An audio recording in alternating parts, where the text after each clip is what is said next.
Hello? How can I be muted? Man, this thing is just. I'm gonna burn OBS down. Just absolutely burn it down. First off, you're not supposed to be able to hear me at all during the intro. At all. It's not even supposed to pick up audio at all. So I don't know what's going on with this thing. I might have to just. Oy. Hope everybody's doing alright. I'm doing okay. It was the first day back for students today. It was an interesting event. I don't know how it's going to go. Overall, I have 1 point of data, so. But school's back. So, yep. I don't know, man. OBS is just going crazy. But hello to everybody. Grethar and Daria and Fid. And who else is here? KP. Of course, my lovely, lovely wife, Brittany. Kyle is here. Welcome, everybody. I can promise you 100% of you and your students will die eventually. That's true. It happens to all of us. And Paradox Moose is lurking in the background. There was no toilet flush. Or was there a toilet flush? Hey, Mac in a lab coat. There are more people than Twitch says is watching. I promise. I don't look at the numbers. I might be... I might have 150,000 people in the room, or I might have 2. I don't watch. I also don't even really look at the stream reports that Streamlabs sends me afterwards. The only time I really look is if the stream breaks, and I look to see if it cost me viewership. So, yeah, that's a pain in the rear end. So hopefully OBS doesn't crash tonight. I'm wondering if OBS is tinkering stuff with behind the scenes, because Twitch put out an update, I think last week, which made little things futz up. But anyway, welcome to everyone. Hope you all had a good day. I hope the week has been treating you well. I hope that the crazy thing of the world around you can be a little bit calmer for a little while we hang out with like-minded friends, and remember that things aren't always as bad as they seem when put into the proper context, right? Most everyone here tends to stick around when the stream drops. Yeah, I know. I had a couple of new faces in the stream last time. Trying to grow the base. Thank you all for coming by. Yeah, things are usually worse historically, Moose. That's a fair assumption. We actually live in a pretty great time to be alive, all things considered. We have this lovely thing called the internet, where we can talk with friends from across the world instantaneously, which, man, that's pretty freaking awesome. I'm not going to go all Steven Pinker, everything is rosy and super, and we don't need to work on anything. We can fix some stuff. There's still a lot of negative out there that we can work on, but comparatively speaking, 2 thumbs up. All right. So the show is Adventures in History. We talk about history stuff. We try to make it less stodgy. History can be fun. It's just a whole bunch of people. One of my favorite stories of the Iron Age happens tonight. It involves a fart joke that literally makes a civil war start. So, it's going to be a good night, everybody. Strap in. Let's talk about some history. Before we do that, the spiel, as always. There's my email address. Feel free to send me an email if you have anything, run across anything. There is the social media links if you want to do that stuff. There is also the Discord if you want to go over there, post around stuff, look at all the things that we gab about randomly across the week. Have a good time, though. Be yourself. Fill out the introduction little thing. I put a little goofy introduction thing there, and I think 2 people have filled it out so far, and one of them is me. So there's that. I also have another fun little thing that people might like, because my beautiful and talented wife, Brittany, has made another piece of art. She's very talented at this stuff. And so we have another giveaway for tonight. She has adopted the theme of relating the piece of art to the previous stream. So last time we did an Adventures in History stream last Thursday, it was our 20th episode, and we had a little bit of a, hey, 20 episodes kind of thing. And so she has done this, which is Adventures in History, episode 20, The Venti. And it's a giant cup of a random, nondescript, particular coffee brand. It's got a little logo there, Adventures in History.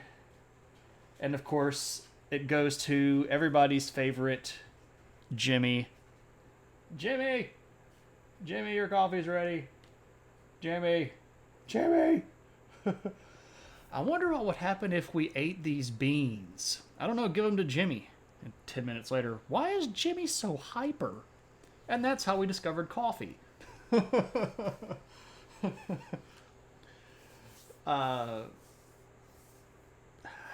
Daria, we live in a world where the beautiful things happen around us, and it's not ours to ask why. The font and coloring are on point. Yeah, I know. And if you know anything about that font and the coloring, you'll know exactly where it comes from. Which, of course, is dun dun dun dun dun dun dun. Comes from good old-fashioned Indiana Jones. Lots of good and good-natured plagiarizing going on there. We'll be giving that away at the end of the stream, so hang on. Daria, honestly, we just try to, and I'll say this. I know that I've been starting off the streams for the last few times talking about anxiety and the crazy stuff that's going on around us, but I don't really have a lot of room to complain. Both my wife and I are intelligent. We have financial means to be able to do things. We are in a house that we own. We have a vehicle that works. We have a lot of things that many other people in the world don't. And honestly, one of the things that we probably don't do enough of is to try to make little moments like that happen, you know? So I know it's hard to do in the world right now, but if you love somebody, try to make a moment with them. That's your homework for the week or for the weekend. If you love somebody, try to make a moment. Call your parents or your grandparents, or call a friend that you haven't talked to in a while, and just try to make your day a little bit better. Try to make somebody else's day a little bit better too. So there's your homework, right? Now I know why your hand cramps up holding those little inking brushes. Rage and spite. Rage and spite. She's so tiny though. Like her rage is. I mean, she can get scary now. She can get mad. I'm not going to take that away from her, but so there's your homework, class. Go do your homework. All right, so we're going to pick up tonight. The last episode, our 20th episode, was a little bit of a survey, and we talked a lot about a couple of other little cultures that had started to get off the ground after the collapse of the Bronze Age, and we looked at that 7th century BC, so the 700s to about the 600s. And we're going to pick up with some more stuff going on in that century, because from about 800 BC to about 600 BC, the foundations of our modern world, regardless of what continent we live on, are really heavily established. A lot of the stuff that we call Western culture and Asian culture and African culture is really established between about 800 and about 600. Now, of course, we have later developments, and there are things like, the Renaissance and the Enlightenment, but a lot of the little elements, a lot of little cultural pieces that influence a lot of stuff on down the road, including things that we, look at today, are things that come from these 2 centuries back in the BC era. So we talked about the Scythians and the Greek city-states getting off of the ground, and the Etruscans and the foundation of Rome, and the Carthaginians, and all of these people that are sort of moving around and doing things. And we kind of left the big empires alone, because the big empires are mostly going to be fighting amongst themselves. And tonight's stream is lots and lots and lots of fighting. And it's the heavy hitters slugging it out for heavyweight championship of the world. And we're going to have to start with a guy named Ashurbanipal. All right, so right off the bat, I bet you can guess where this guy comes from, right? You start counting syllables. This guy is the king of Assyria, and he rules France. We come from France. Beat you to it, Moose. Oh man, I love the cone heads. I love that. You understood that reference? Robbing Shamash-shum-ukin to pay Ashurbanipal.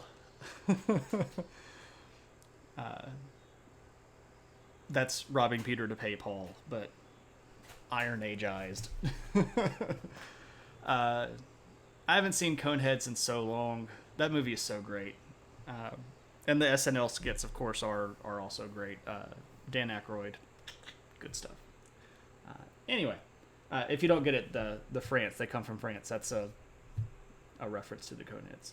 Anyway, so who is Ashurbanipal? Well, he's an Assyrian king. He's very, very powerful. One of the most powerful rulers on the face of the earth at the time. It's pretty much either him or the guy that's ruling the Zhou dynasty over in China.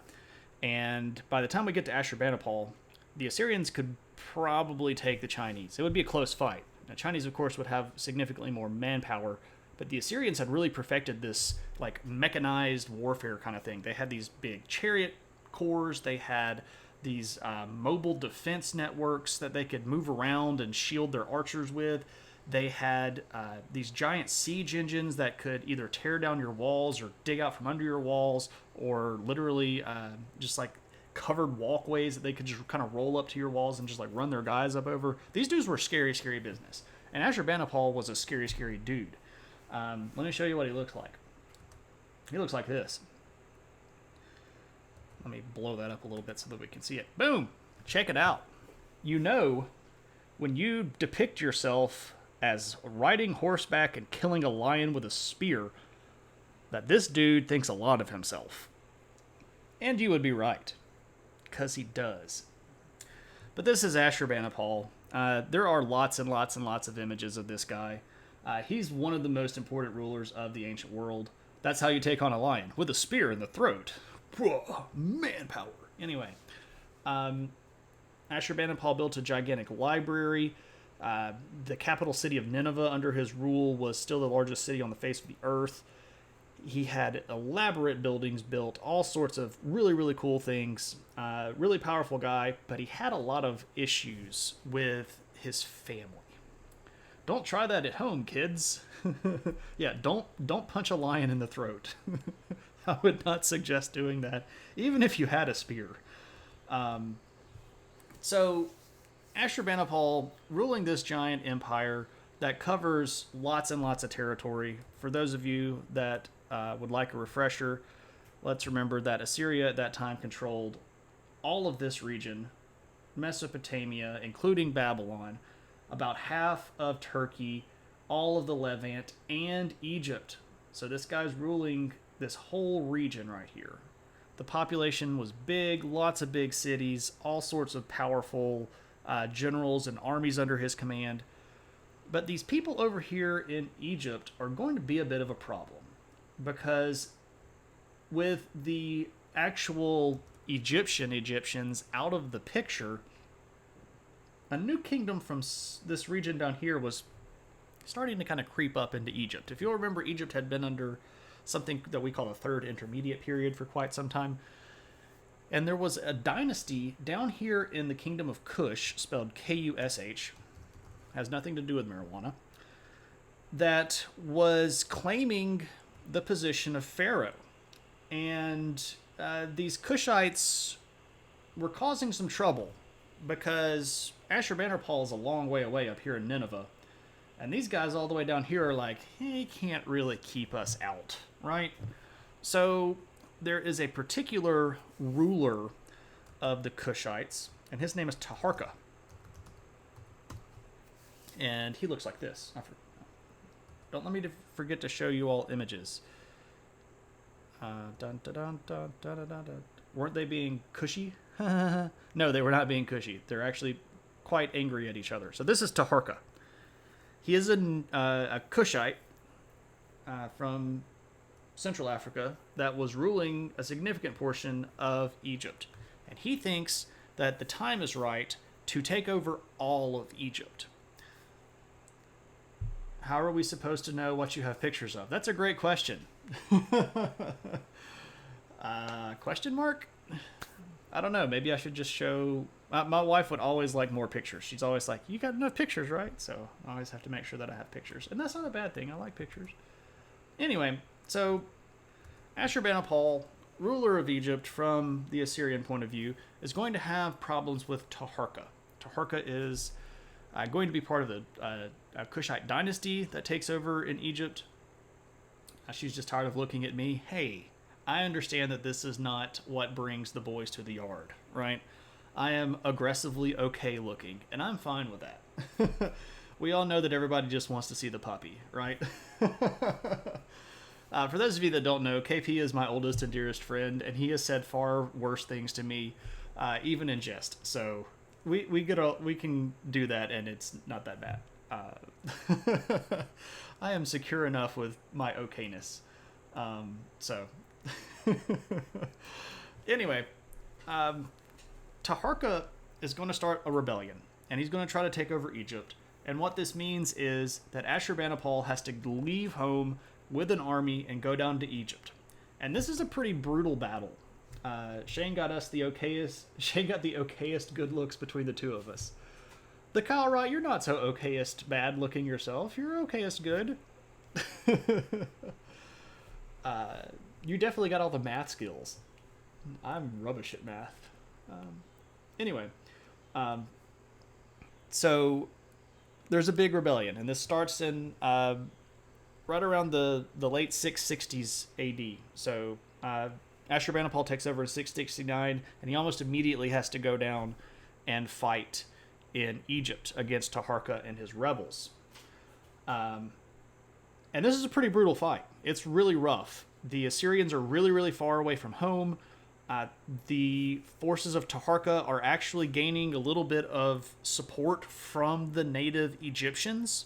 Because remember, the Assyrians are foreign powers. The Egyptians don't like being dominated by the Assyrians. They prefer to be independent.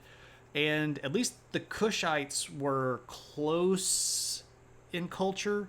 A lot of the Egyptian culture had sort of filtered up the Nile River down into Central Africa. So they were more okay with being ruled by the Cushites than they were by the Assyrians. So a lot of the Egyptian people were like, man, if we just lined up with Taharka, maybe we could get rid of this Ashurbanipal guy. So it gets to the point where Ashurbanipal has to break out like the heavy weaponry, and he's going to sail all the way up the river to the city of Thebes, which is pretty far up the Nile River if we're just looking at it, right? So if we look at the Nile River, this is, of course, the delta up here where it fans out. There's a big city right here called Memphis, which is right at that thing. Cairo is in this region right... Man, my mouse is being goofy. Thebes is like down here. So Ashurbanipal has to load up the ships and put men on there and row upriver. And when he gets to Thebes, which had been sort of a stronghold of Taharka, he sacks the city and brings back loads of slaves and lots of goods and tears down a lot of temples and buildings. And he really makes it known, like, you are not getting away from me. And he sort of puts his foot down. And on the way out the door, he decides that he needs new leadership. Little known fact, Egypt is known for his barbecue. Not that Memphis. So if you'll remember, there are sort of phases to the Assyrian takeover. First, they show up and they beat you and they turn you into a paying tribute person, which is what Egypt was. Then if you cause trouble, they come back and they kick your rulers out and they put their rulers in. So that's phase 2. But it's on a major river and everything. And it's even where, like, there's a big delta. Yeah, I know. It's like they named Memphis in Tennessee for Memphis in Egypt. People knew history more back then. People paid attention in school more back then, I think. If you could go to school. Not everything in the past was good. Lots of things in the past were bad. They also didn't have equal rights in that time, so people were still being owned by other people in America, so it's not like things were rosy peaches back then. Oh, Cairo, Mississippi? I was talking about Memphis, Tennessee. Anyway, so Egypt has now entered phase 2 Assyrian domination, which is you don't get to rule yourself anymore. We're going to pick somebody to rule for you. And the guy that Assyria picks is a guy named Necho. And I'll type his name here. And you can't see it, but it's there, I promise. Necho looks like this. Not very waferish, if you catch that joke. But this is the pharaoh Necho. And Necho is going to start a new dynasty in Egypt. This is the 26th dynasty. You don't need to know that for the test. But they are frequently referred to as the Sayite dynasty because they're going to be ruling from a city called Sais. And you don't like Necco wafers? They're okay. No thanks. I now have bland candy taste in my mouth, so thanks. You're welcome. We are still not on equal. Yeah. America is one of the few countries on the face of the earth that is what you might call a modern country or a developed country that doesn't have an equal rights amendment. And if you want to talk about the 14th Amendment being an equal rights amendment, we can discuss that. Maybe that's a good topic for a stream later. So who knows? Test. I'm in so much trouble. Oh, test. I'm just joking. There are no tests here. Just friends and bad puns. Sometimes good puns. Sometimes. Anyway, so Necho gets to rule Egypt. And he is handpicked by Ashurbanipal. And Ashurbanipal goes back to Nineveh. Because, you don't want to stay out and fight all the time, right? So Necho is going to take over. And Necho is going to be okay for a little while. But we're going to come back to that. So when Ashurbanipal gets back to, and let me erase this guy because we're coming back to Egypt. The problems there are not done.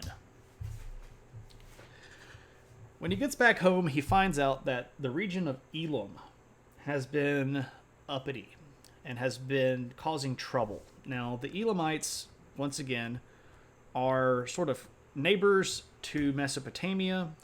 If we're looking at the Babylonian region, which would have been down here in Mesopotamia, Elam is kind of this whole zone right in here. And the Elamites, they've always been trouble for Babylon. They've fought with the Babylonians lots of times, and they had fought with the Assyrians lots of times. And Ashurbanipal gets kind of tired of this stuff, but he had just gotten back home, and he doesn't really care that much. So what he's going to do is basically let his brother handle all of this. Now, his brother's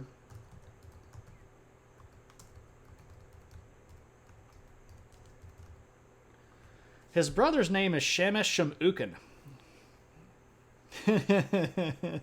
Yeah, there's a mouthful. Hey guys, why is Babylon looking so hard at Nineveh? Well, here's the deal.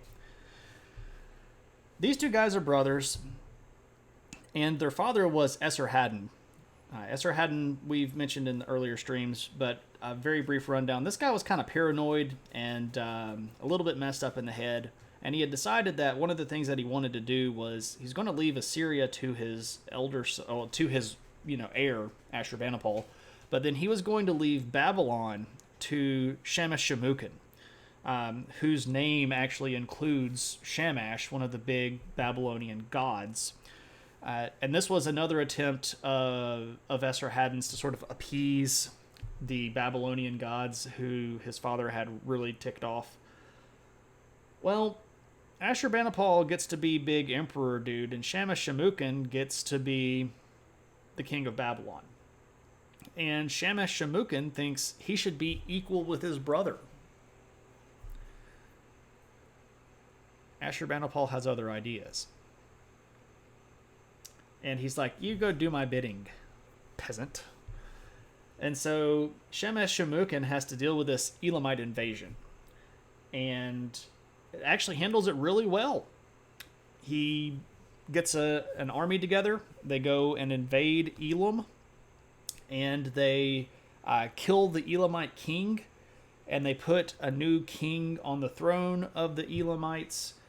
And Ashurbanipal, of course, takes credit for all of this, even claiming that he was single-handedly responsible for chopping the head off of the Elamite king, which may or may not have happened. Shamash-shum-ukin is doing most of the fighting here. And so then Ashurbanipal goes back home, and Shamash-shum-ukin is sort of left to rule his little territory down here in Babylon. And that doesn't sit very well with him. Not at all. And so it turns out that while Ashurbanipal and Shamash-shum-ukin were all fighting the Elamites, some more people decided to rebel. Because it seems to be the thing to do. Ashurbanipal doesn't have peace in his reign. He moves from one rebellion and chaos thing to the next, and it gets really nasty, and it's really bad. Because while he's down fighting in Elam, the Medes and the Persians decide to rebel. And they actually invade Assyrian territory and get as far as the capital city. Luckily, there were enough people in the city left to defend it. But man, that means there's now a problem with the Medes and the Persians. Because you don't need more problems, right? Mo territory, mo problems. So what is Ashurbanipal to do? Because he can't just, run all the way to Nineveh. So he calls on his buddies, and we talked about them last week, the Scythians. He's like, hey, Scythians, bring your cool cavalry down and beat up on these Medes and Persians for us. And I'll give you lots of gold. Because remember, he had just sacked half of Egypt. So he's got lots of cash on hand. The modern term is stacks on deck, right? This dude was loaded. So he sort of buys off the Scythians, and the Scythians come down and beat up the Medes and the Persians, and the Medes and Persians go back home. And so Ashurbanipal gets to sit back on the throne and be happy. And he's like, look at all the things that I have defeated. I have defeated the Egyptians. I have defeated the Elamites. I have defeated the Medes. I have defeated the Persians. And I have done all of these great things. And his brother has just had enough. Just had enough. And he sort of sends this ultimatum to Ashurbanipal and is like, look, Dad said that I'm a king. Dad said you're a king. So we're going to be co-equal kings. How do you think that's going to go? It's not so great. Let me show you Shamash-shum-ukin. We don't have very many pictures of him left, and that's kind of a spoiler. This is one of the few pictures of him that I could find, and this is from a seal of his where he is dressed as a Babylonian, sacrificing this gazelle. That's this big, wicked, curved blade knife here that he has. We don't have very much other than that left of him, because it's about to get bad. And if you thought that your fight with your siblings gets bad, well, Shamash-shum-ukin does the thing that a lot of ancient historians consider the bad thing, right? Only a gazelle? Psh, I kill lions. Right? Maybe that's why it's one of the few things we have left of him. It's not like he's doing something cool like killing a lion with a spear. He's killing a gazelle with a sword. How lame is that? So Shamash-shum-ukin starts going around to all the people that Ashurbanipal had beaten up on, like the Medes and the Persians and the Arameans, and he's like, hey, and the Elamites, and he's like, hey, y'all want to form a coalition and go kill my brother? And they're like, yeah, okay, let's go do it. All right, I'm in. Because Ashurbanipal's a jerk, right? I mean, he's beating the junk out of everybody.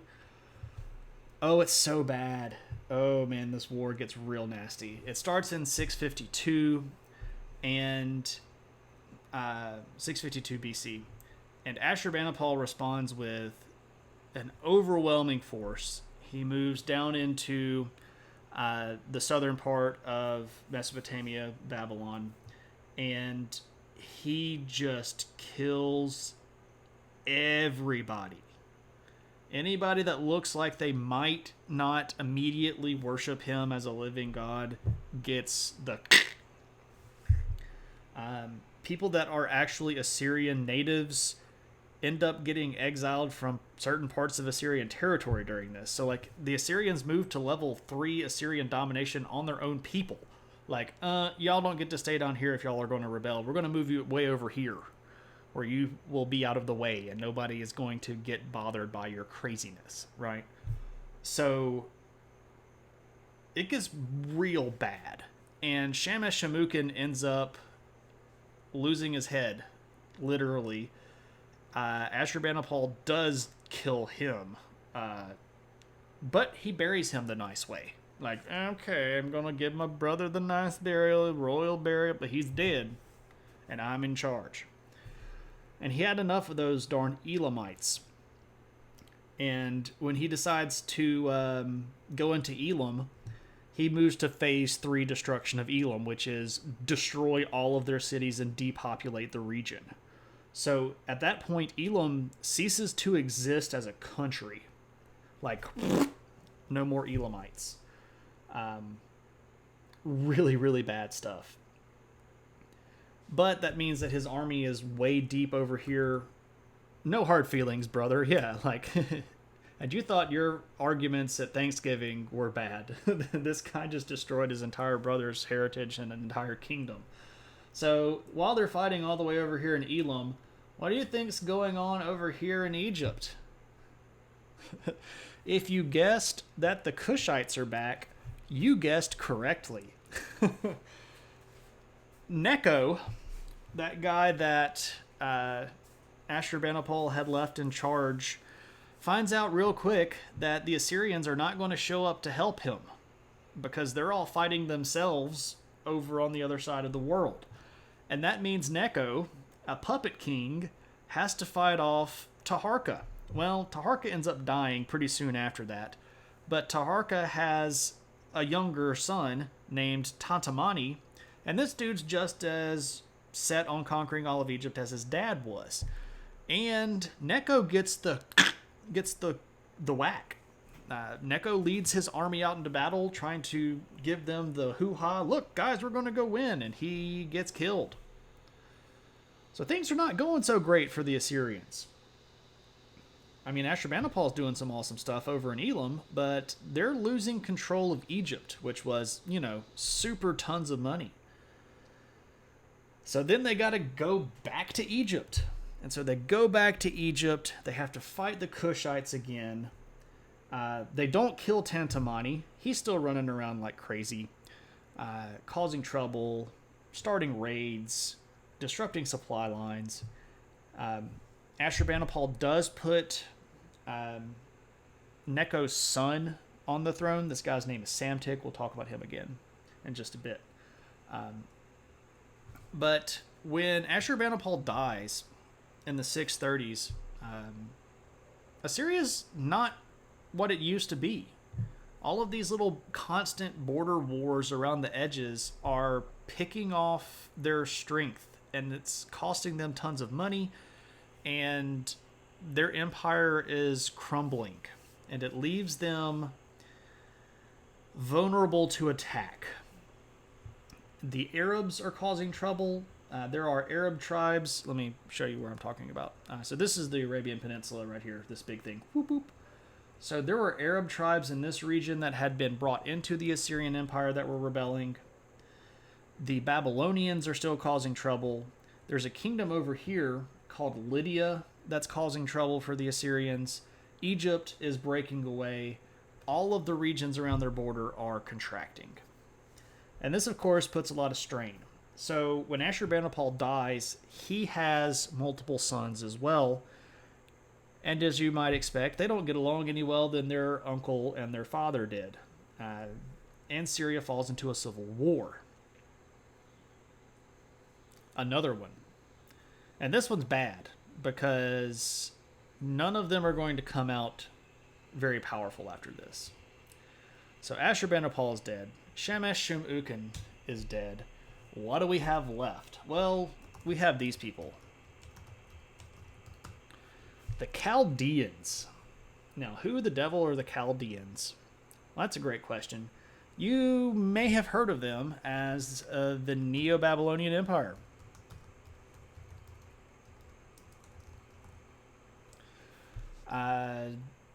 The Babylonians themselves weren't really Babylonians and hadn't really been Babylonians for a while. The original Babylonians got run out and got replaced by the Kassites, and the Kassites got ran out and got replaced by Assyrians, and the Assyrians just got run out and are going to be replaced by the Chaldeans.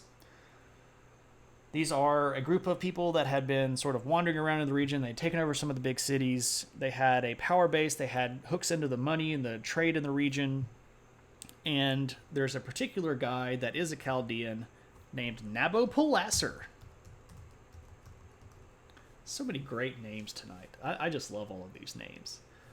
So Nabopolassar, he is a general, and he's one of the generals that was fighting for the Assyrians. But he's a Chaldean.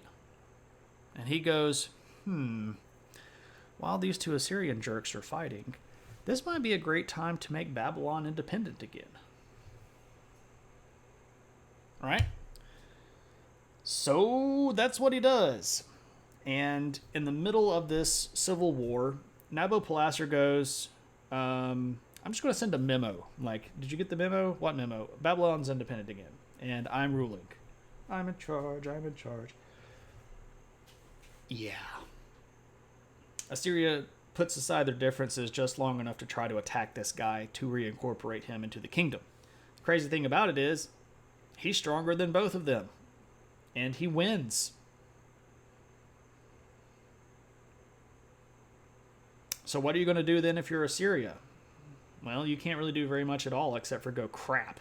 Now there's another kingdom down there, and they're taking themselves back, and things are going really bad. And things were going really badly for Assyria. Because after they get beaten by Nabopolassar, they don't even really make it home very well before the Medes invade again and sack Ashur, like the old original city that was Assyria. That happens in 614.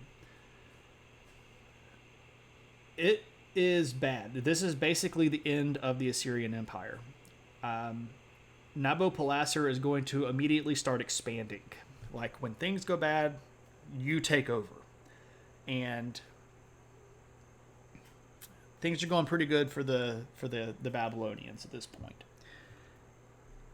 And this is really weird because the Assyrians at that point don't have many friends left. They have the Scythians, but the Scythians had actually been fighting with another group called the Cimmerians, who we haven't mentioned very much. So they weren't too much of a help. The Medes and the Persians had made a pretty tight alliance between themselves and were getting real powerful. So who is Assyria going to call out to? And it actually turns out to be Egypt. Like, hey, AiH dynasty, come help us against Babylon. It doesn't go so great because Nabopolassar defeats them at a really big battle at a place called Carchemish in 605. And at that point, we have something new. We have a new Chaldean empire. and the most famous ruler of that rules for basically the next almost 70, or well, he's 72 when he dies. He rules for like 40 years, and his name is, anybody?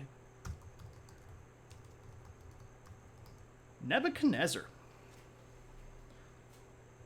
Old Nebuchadnezzar. He rules from 605 to 562. This guy, he's really rich. He takes over at just the right time. Assyria ends up a vassal to the Babylonians. Nebuchadnezzar is going to sack lots and lots of cities. He's going to expand the empire. How does Morpheus' ship from the Matrix rule an empire? With an iron fist and Neo. You just do like this, and like all of the arrows stop in midair, right?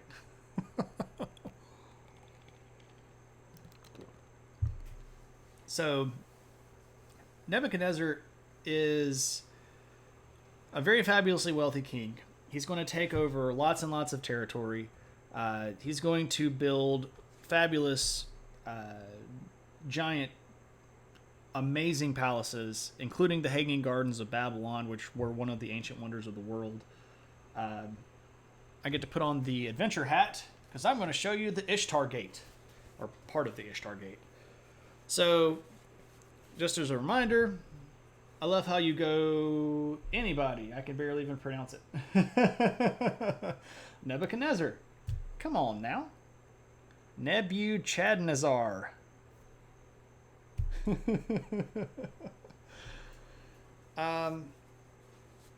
So let's look at the Ishtar Gate. He knows I can spell and speak it. Well, there we go. Let's look at the Ishtar Gate. So one of the things that Nebuchadnezzar did was build really, really cool stuff. And you may have seen this before. It's a very famous image. This sort of lapis colored blue stone here coated with stuff, and this nice agate stone colored stuff, and these really fancy lions. This is like part, by the way, this is in the Louvre. A lot of the Babylonian stuff ended up in the British Museum. Some of it ended up in the Berlin Museum. But this particular piece is in the Louvre. Really beautiful artwork. And he can afford this because he's ruling a giant empire. And, you know, if you remember what Assyria looked like, this is pretty much what the Neo-Babylonian Empire has here.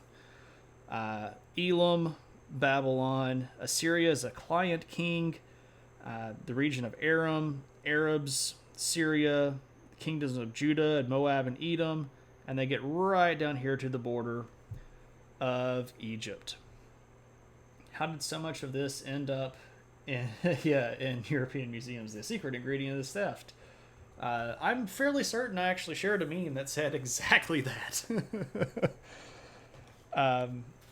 Theft.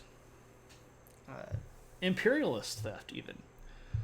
But the Babylonians are big, but they don't have staying power. That's the thing. Like, they show up and they're really powerful, and there are like 4 rulers of them, and they last not even 100 years. That's why it was fresh on your mind. I see.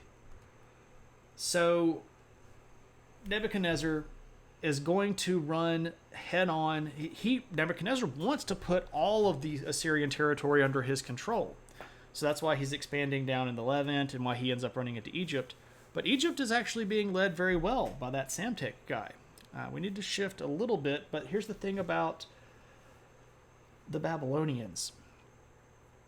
They showed up and they usurped the throne and they took over in like a fire sale. Between Nabopolassar and Nebuchadnezzar, those two guys conquered probably about 55 to 60% of what used to be Assyria. And they did this in the span of basically one person's lifetime.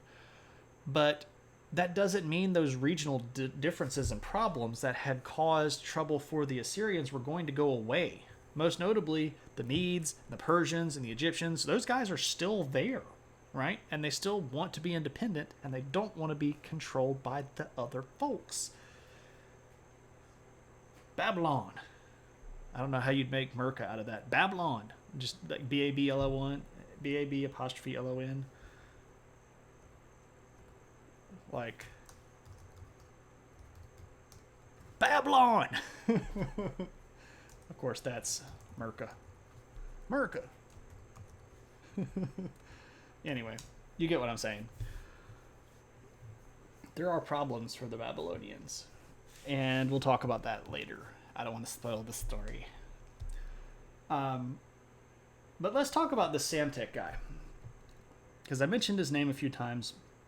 I do want to show you what he looks like. Whoop, that was the break screen. Pro streamer. Here we go. This is Samtik the First. Yes, Babylon. Is that... Oh, I could do like a Led Zeppelin reference. Like, Babylon! I would never, ever, ever try to do Led Zeppelin. I would... I could not even come close to singing like Robert Plant. I'm a giant Led Zeppelin fan, by the way, for those of you that don't know. I like music in general. It's good stuff. Anyway, I did Ice-T, and I guess I could probably do Zeppelin. I don't even want to think about that now. Oh, dang it. Is it back up? Okay. Yeah, I saw like a little red spot, but it didn't look like it stayed very long. I don't know what's going on. Crazy times. Alright, so here's Samtik. He is a pharaoh. He is the second of the Sayite dynasty. And his arch nemesis is this guy, Tantamani. The stream objects to your Led Zeppelin. Dude, if the stream is hating on my Led Zeppelin, the stream can take it. Like, I'll shut this thing down and go home. Well, I actually am home. I'll turn the stream around.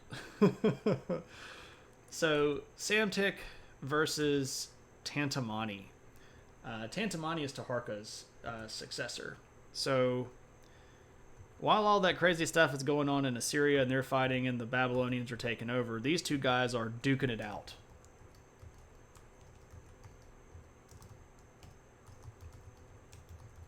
Samtik the First, Sayite, Tantamani, 25th dynasty, Kushite. Here's the thing about the Kushites at this point. After Taharka had died and the Assyrians had showed back up and beaten the junk out of everybody and put Samtik back in charge, the Kushites didn't have an overwhelmingly large amount of influence. The danger in Tantamani was that he was a rallying figure, right? A lot of the people still did not like the fact that these Sayites were ruling because they weren't Egyptian, right? And as long as Tantamani was out there, this was going to give a lot of the factions inside of Egypt that had been fighting for about the last 400 years something else to fight for, right? You don't really need an excuse to fight when you don't like each other, but it's really great if you have a kind of a pre-packaged excuse. Egyptians and their P and random other consonant diphthongs. Yeah. Oh, those Egyptians.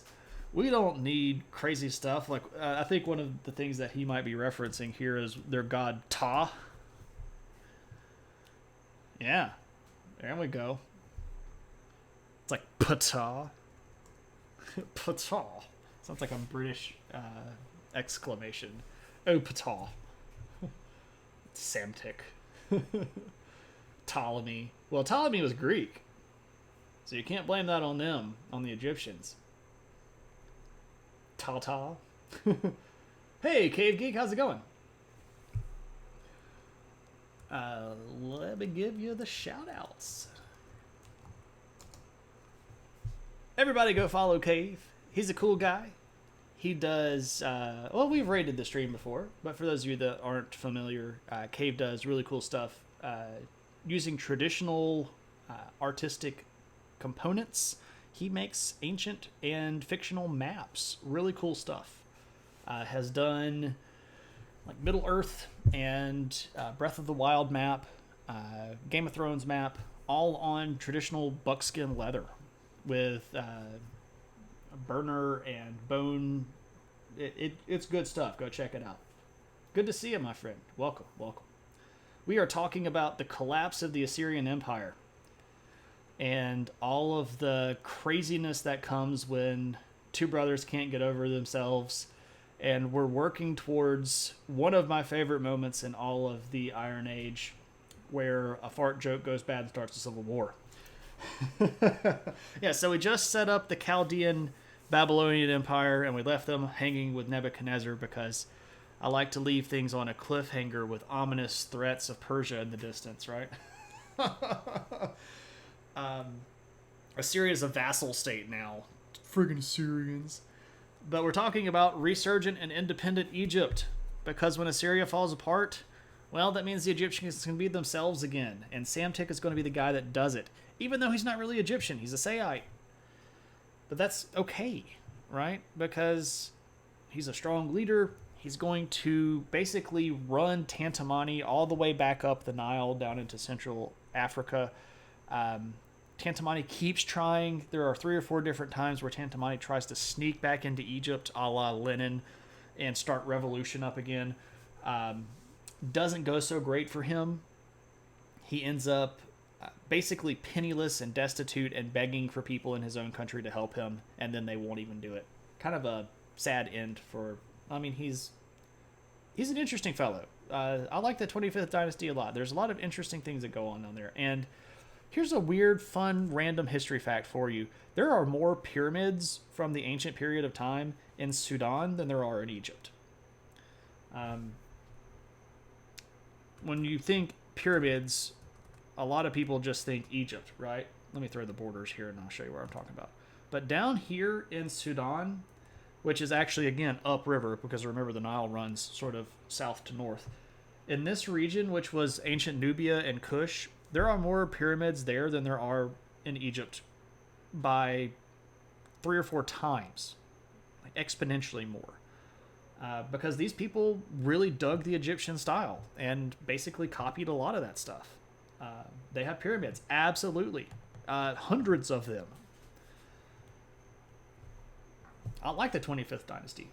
I like those. I actually wrote a paper on this period of time back when I was in grad school, talking about failed Egyptian foreign policy during the Iron Age.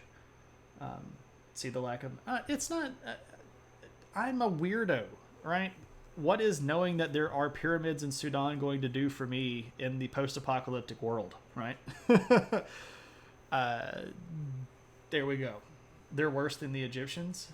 Who's worse than the Egyptians? They're fanboys of Egyptians. Oh.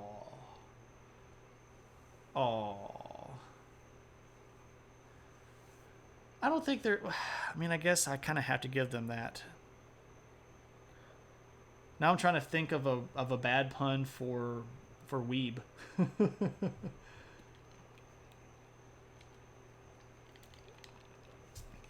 Oh, they're Thebes, like Thebans? No. Anyway, forget that bad pun. I'll scratch that part from the highlight. I was trying to make that work too hard. Stop trying to make weeb happen. It's not going to happen. Anyway, so Tantamani versus Samtek. Samtek ends up winning, pushes Tantamani out, and then he decides it's time to make Egypt great again. How's he going to do that? Well, first out, you got to bring all of these people that were rebels. Egwebi, Nile Weebs, Neebs. Oh, now you're just fanning the flames. Egwebians.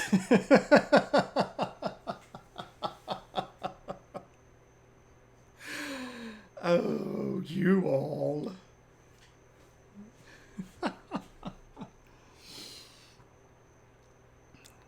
Oh, you guys. You make my day better. Mega. Yeah, make Egypt great again. There we go. Okay, so Samtik takes over, but there are problems. There are these native Egyptians that don't like him very much, and they're mostly located down in Thebes. Thebes had just been sacked by the Assyrians, And Samtech decides, we're going to go down there and beat them up too. I gotta, like, dink, he's dead, and then bloop, he's gone. It's identifiable, yeah. So Samtech has this problem with these Egyptians not following his Sayite rule. And I keep saying Sayite. Let me type it again. Oh, I don't need to actually leave that struck out.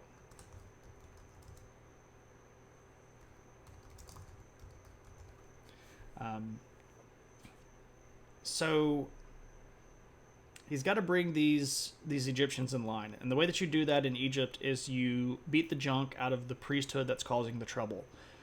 Going all the way back to the Bronze Age, the priesthoods inside of Egypt had massive amounts of political control.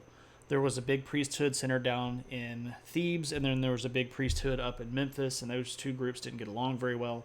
The Sayites were most closely identified with the ones up in Memphis because Sais, the city that they rule from, is in the Delta. And these Thebans were giving them trouble. Beat the junk. Oh, beat the junk out of them. Not just beat the junk.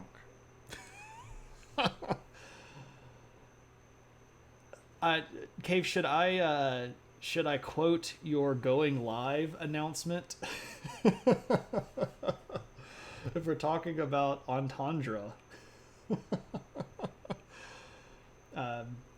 Here's what you should do. You should go give Cave a follow if you haven't already, and then you'll get the joke. And I won't spoil it here on stream. I'll give you an incentive other than the incentive that his channel is cool and you should go do it anyway. So,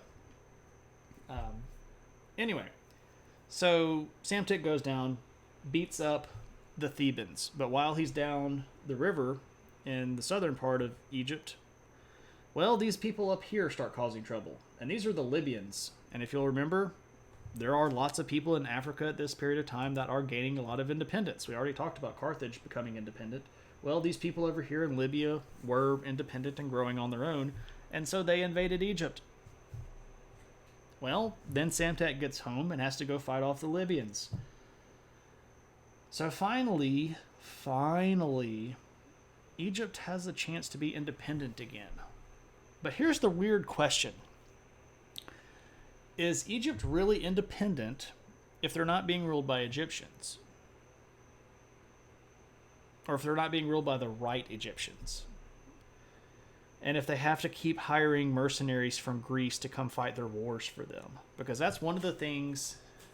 Were the Libyans a Phoenician colony? Yes, there were lots of Phoenician colonies in Libya. And especially a place called Utica, which is where the city in Mississippi, Utica, gets its name originally. And much like the Carthaginians, the Phoenician colonies in Libya had mixed a lot with the native peoples and created a sort of independent culture there in Libya that wanted to get over into Egypt because that's where all the money and food was, right? The Libyans. I don't know how they found me. Oh, man. Cheers to that reference. They found him, by the way, because the name of his business is plastered on the side of that big van in the parking lot.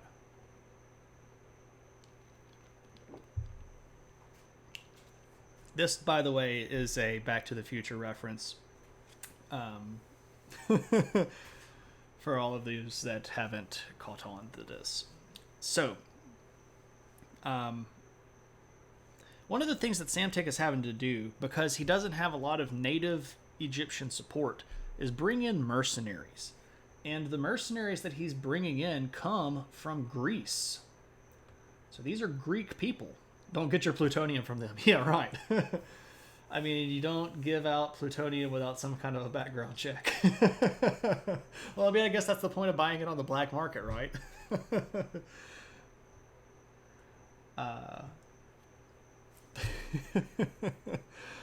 So Samtik was having to bring in all of these Greek mercenaries. Can an Egyptian chariot go 88 miles an hour? I would not think so. That's an interesting question. I would bet that they probably couldn't, because I don't think horses can run 88 miles an hour. Somebody do the Google on that and find out the fastest that a horse can run.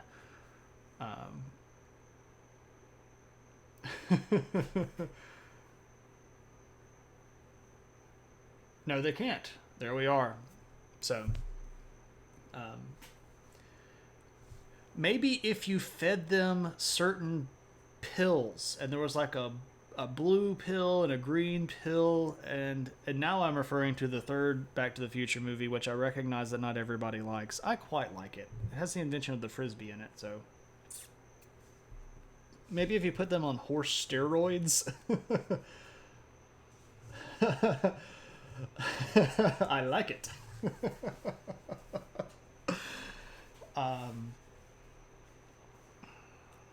That would be great. Horse roids.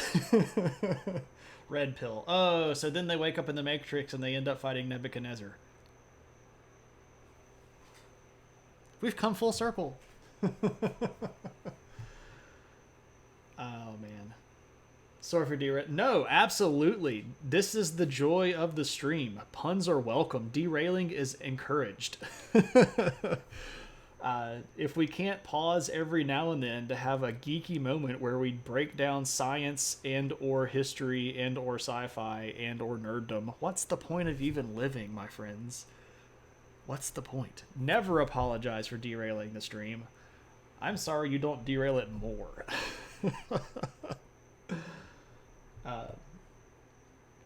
So, why are you crying? Don't cry. Boy, why are you crying? That's a Peter Pan reference from the stage production. Anyway, because I don't derail it enough. Oh. Everyone has the opportunity to derail whenever they feel. There is no pressure to derail more. Everybody gets A+ for effort. So, and don't forget, there is no test on this. So, anyway, Samtic.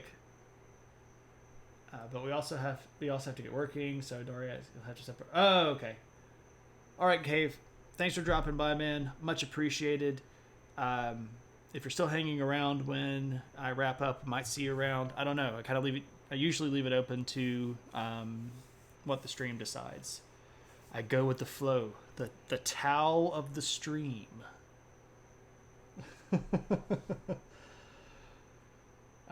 Thanks for stopping by, Cave. Much appreciated. Welcome anytime, my friend. Okay, so Samtic takes over, has to borrow troops from the Greeks, and this is an important moment in history because the Greeks and the Egyptians had trade ties going all the way back to the Minoans and the Mycenaeans. But the Greeks are really going to start understanding the Egyptian world a lot more during this period of time because thousands of them are going to end up living in basically mercenary camps inside Egypt. And that's going to put a direct cultural tie where these Greek people are going to come over to Egypt and they're going to want to start bringing their own culture with them. They're going to want to build temples to their gods. They're going to want to wear their clothes, eat their food. And the lines between Egyptian culture and Greek culture in the Delta region are going to start to blur really, really heavily during this period of time. And even though we're still in the 600s, it's not unfair for us to remember that Egypt becomes very much Greek under Alexander. And one of the reasons that he was so easily able to get down into the Egyptian world is because the Greeks already had so much ties with the Egyptian world, and this is where it comes from.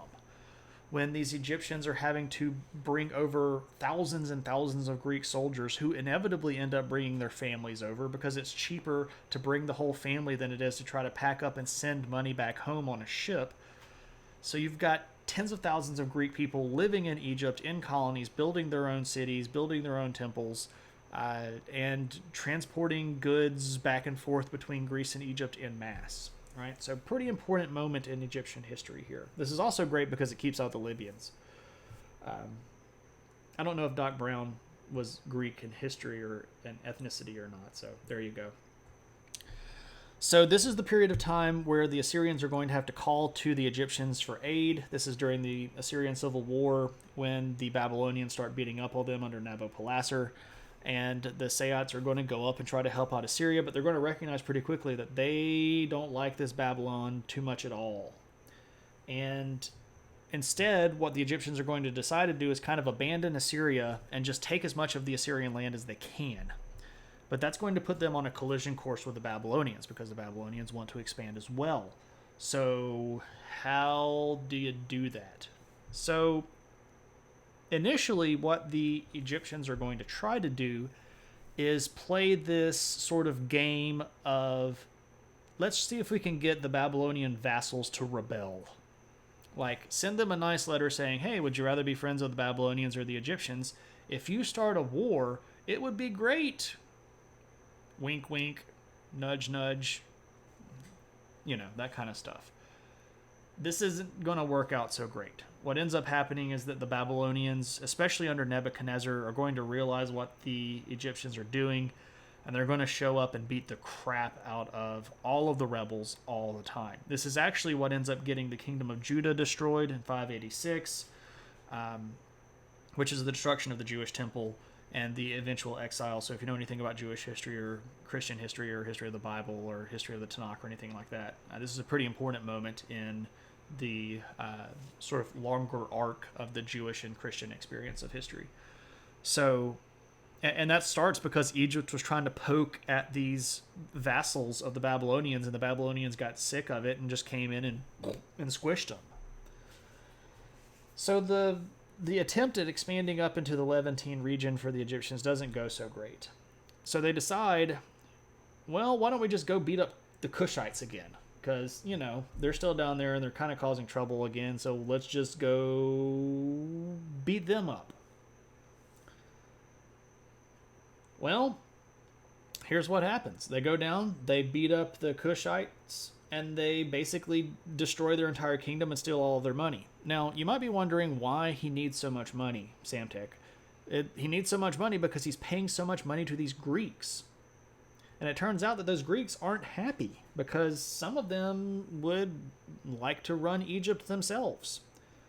And this is where the whole Greek soldier thing starts really backfiring. And this is at the end of Samtek's reign. And the Greek mercenaries that he had brought in to be his sort of sword and shield against the Libyans are actually going to invade Egypt through Libya. They're going to sail across the Mediterranean right here. They're going to land in Libya and then invade Egypt through the same pathway that they were stopping the Libyans from going through. And the Greeks are going to beat the junk out of the Egyptians because, let's remember, for a long period of time under Samtek's reign, the Egyptian army was pretty much Greek. In a lot of these big battles, you have one army that's Greek as a mercenary for the Egyptians, and one army that's basically kind of rogue mercenaries that are trying to take as much as they can that's not nailed down. And then when these mercenaries find out that Samtek doesn't have any money to pay them, they're like, well, just grab everything and go. And this is going to kind of be the end of the really super independent, strong Egypt for quite some time. Because Samtek is going to pass the throne to several other rulers, and it's just not going to go so well. And we end up with this guy named Apries. This guy just doesn't really do it the right way. So let me show you. This is Apries. Actually a very, very cool statue. I love these black statues, the black marble statues. I just like the way that they look. It's really cool stuff. So this is Apries, and when he takes over, how did I just now see that you're streaming? I don't know, Steph. I'm sorry. Did you get the announcement? Art thou following?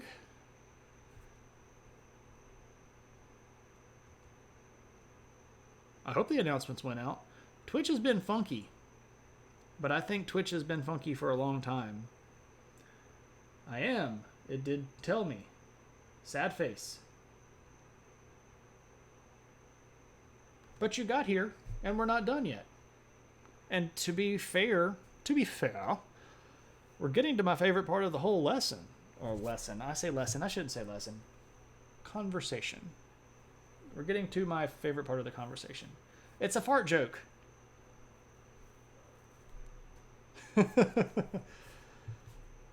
Yeah, I do have a schedule. So every Thursday night at 7, you can find me, yeah, you're in Nashville. So every Thursday night at 7, you can find me here. Every other Tuesday night at 7, you can find me here. Unless I do something funky. But, yeah. The 7 o'clock Thursday is a standing event. It's always here. Unless I go crazy, which it's not really that far off. My life is chaos and I need to write this down. LOL. Or, well, here's another thing. If you want another level of reminder, here's the Discord. If you want to join the Discord, I always post an announcement when I'm going live there. So that might also help. I don't know if you set up Discord announcements for your device, but that might be another level of assistance as well. Hydrate. Okay. Awesome. Feel free to do the little introduction thing. Everything goes. Just, be nice. But I don't think we'll have a problem, Steph. And welcome. Welcome, Steph. Okay, so Apris. The Grand Ole Apris. Another potential name for the show tonight. I didn't even think of that one until just then. He's not so grand, and he doesn't even really get to being old, so it's not like that would have been accurate. I do what I can. Anyway, what's up with this guy? So he takes over when Egypt is in the middle of this big civil war with the Greeks fighting on one side, and then the other Greeks are fighting against the Egyptians, and then the native Egyptians go, hey, those Saites are having trouble. We should rebel against them too. So basically the entire story of tonight is ain't nobody safe from rebellion.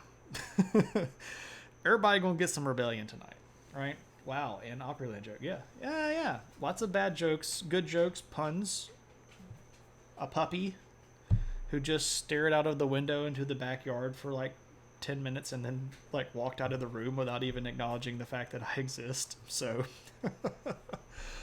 okay.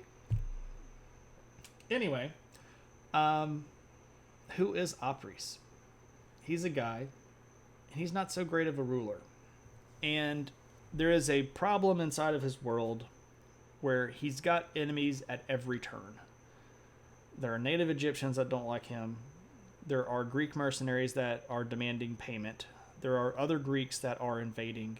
His vassal states down in the south are rebelling. His vassal states up in the Levantine region are rebelling. And Babylon is knocking at the door. He's not in a good spot. He has a lot of forces allied against him. So what better to do than tick off your biggest general, right? His general is named Amasis. And he's actually Amasis II. Not Amasis I of the 18th dynasty, founder of the 18th dynasty. This is Amasis II of the 26th dynasty. And I know that you all weren't going to make that confusing. I know that you all keep up with where all of the Egyptian pharaohs are named. If not, don't worry. I've got this weird thing between my ears that keeps a lot of this stuff going. So, here's the thing. Apris has a problem with all of these bad guys. They're causing all this trouble. And so he's going to get his general. Bold move. Let's see how that works out for him. Yeah, he's going to tick this guy off. He's going to say, look, and you got to go up and you got to beat up all these Greeks for me. And you need to do it quick like. And I don't really want to have to give you lots of instructions about this. Just go beat up the Greeks. So Amasis goes up and fights the Greeks, and it goes okay. It doesn't go the best. He doesn't really have a lot of leadership from the side of Apris. He's just kind of making this up as he goes. And at a certain point, the soldiers in the army figure out where the power really is, right? And there's this grand story, and it's almost certainly kind of made up, but it's still such a good story where Amasis is sitting with the troops, and they're kind of having this moment where they're like, yeah, we're tough, we're going to beat up the bad guys, and we're the real power here, and that Apries guy is a jerk. And one of the soldiers kind of walks up and puts this helmet on Amasis, and he's like, this could be a crown. Like, basically saying, you could rule Egypt.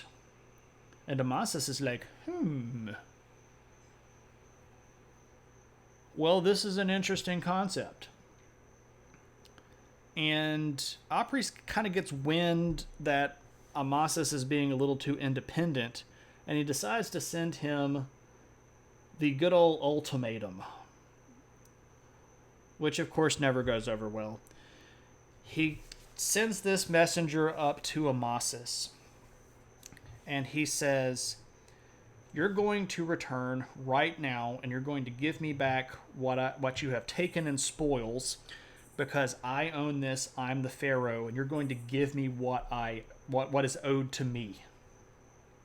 And Amasis at that point had kind of like had enough of this guy. And so this is the great story.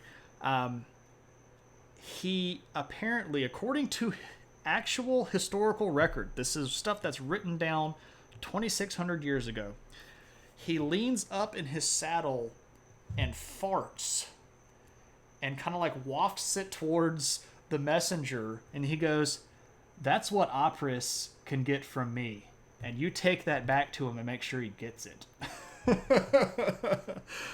Such a bold move. Like, this is great. Yeah, I know, for real.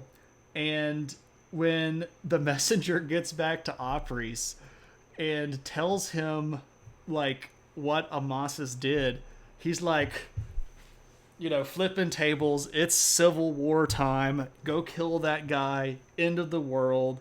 We're gonna wreck you. Beat. That's fighting smells. That's where the French guys in the castle got it right. I fought in your general direction. They're going to have so much fun with this week's art giveaway. Oh, man. Oh, man. Can't wait to see that one. Oh, fart stories. They make everybody feel better, yeah? Anyway, so it's time for a civil war, and this time Apries has to fight Amasis as well. And as you might expect, Apries is out of luck. And he has to do something that the Egyptians had really, really, really not wanted to do. And that is ask the Babylonians for help. Yeah. So Apries has to send a letter up to the Babylonians, and he's like, hey guys, you got some help for me? Which is super emasculating, and it actually gets him in more trouble because even some of his own court are like, man, you have nothing. You're such a weakling. Why don't you just give it up? Anyway, so the Babylonians send some help down for Apries, but it's pretty clear that the deal here is if you win with our help, you are our vassal. And this is the deal that Apries makes because he's like, I might as well rule as a vassal than rule as a nobody or die, right? So, well, guess what happens? He gets caught, and Amasis kills his butt. Like, so that's the end of Apries. Bloop. And now Amasis is Pharaoh. Let me show you what he looks like. So again, that's Apries. Doo-doo-doo-doo. There we go. Amasis. Pretty cool stuff. So now he is the farting pharaoh. By the way, if you do a lot of research on this, you might also see his name listed as Amos. Amasis is a little bit more accurate. Amos is a bit Greekified, Hellenized. So Amasis, when he takes over, ends up actually being a very competent leader. It turns out that people like somebody that has a bit of cheek. Right?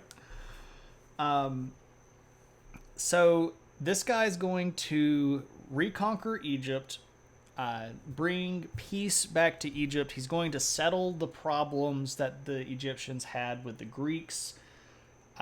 He's actually going to solve a lot of the problems that he has with the Greeks by establishing some really lucrative trade deals between the two regions. LOL cheek. Yeah, I was hoping somebody would get that. Never too old for a fart joke, right? Amasis is also going to build a really big navy.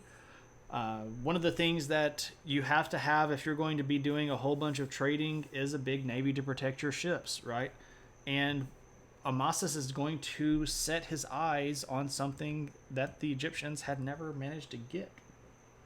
And that is this island right here, the island of Cyprus. And Amasis is going to lead an army that ends up taking Cyprus and adds that to the Egyptian empire. So things are kind of looking up for the Egyptians at this point. Amasis is a good ruler. He is a capable guy. The people seem to like him. You know, he's got a sense of humor. So let's take a moment before we completely wrap up here to sort of bring ourselves to the state of things. Like, what are we talking about overall? At the end of our discussion tonight, what does the world look like? Well, it looks like this. So we have Egypt with a pretty big chunk of the Nile River and territory over here in the Sinai Peninsula. You have Babylon, which at that point is controlling about maybe 50-55% of what used to be the height of Assyria under Ashurbanipal. But notice this big green region right here. This big green region is being ruled by the Medians and the Persians. And these two groups of people are going to be important. The Lydians and the Clikians are pretty cool people too. I could probably do a stream about the Lydians. I don't know if I'm going to or not, though. The problem with the Lydians is that we don't have a lot of solidified dates for their period of time. Most of the information that we have about them comes from external sources. And that doesn't mean I couldn't do one about them. I don't know. If you all are super interested in Lydians, we might do a Lydian stream. But this is what the world looks like at the end of this discussion. And it's not going to look like that for long. Spoilers, Persia kicks everybody's butt. But that's for a later stream and not for right now stream. All right, so what does that mean for us right now? Well, that means that I have officially wrapped up all of the material that I had planned to cover tonight.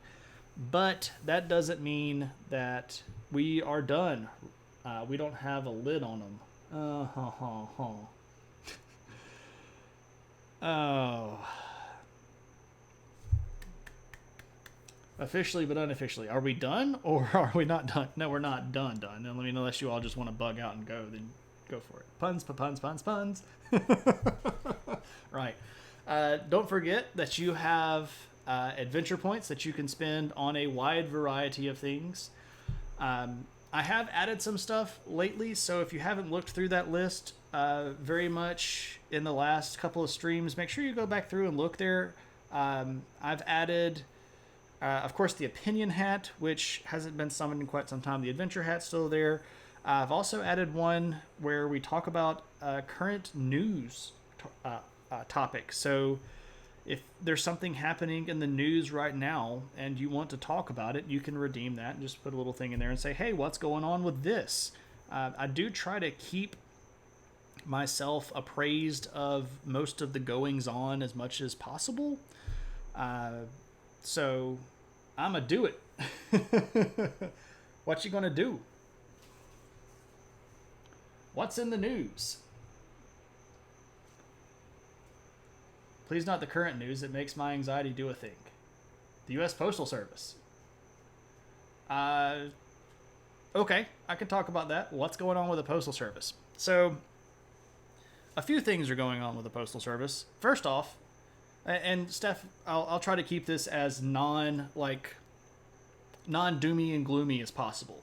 All right, we'll just try to stick to the facts. So, common misconceptions about the post office include that they're supposed to be making money and that their job is to make money. Neither of those are accurate. So the post office is, by definition, a nonprofit entity. It can't make a profit. It's not supposed to ever turn a profit. Any money that it makes is supposed to just go right back into the company. It's not something that's supposed to be making money for the United States. It was never supposed to be that, and it has never been that. So the charge that the post office is losing money and that it's a failing business, that's inaccurate, right? It's just a thing. It's an entity. It's not supposed to make money. It's part of the government. It's funded through House appropriations and then bills that are passed through the Congress and signed by the president. Usually it gets some out of the budget, and there are money set aside for the operating of the post office. And if stuff comes up, the Congress can approve additional funding for the post office. So, a few things. Number one, the internet has wrecked mail. Right? Let's just be absolutely honest. And I can tell you this for fact. This is not opinion. The most mail that has ever been sent in the history of America peaked in 2001. And since 2001, it has gone down basically every year since then. This means that people aren't shipping stuff as much, people aren't buying as many stamps, and people are just sending less physical mail. And in one way, that's really good, because that means that we're not spending as much on paper products, which means that we're not cutting down as many trees, which of course has a lot of stuff to do with deforestation and things like that. So it has positive echo side effects.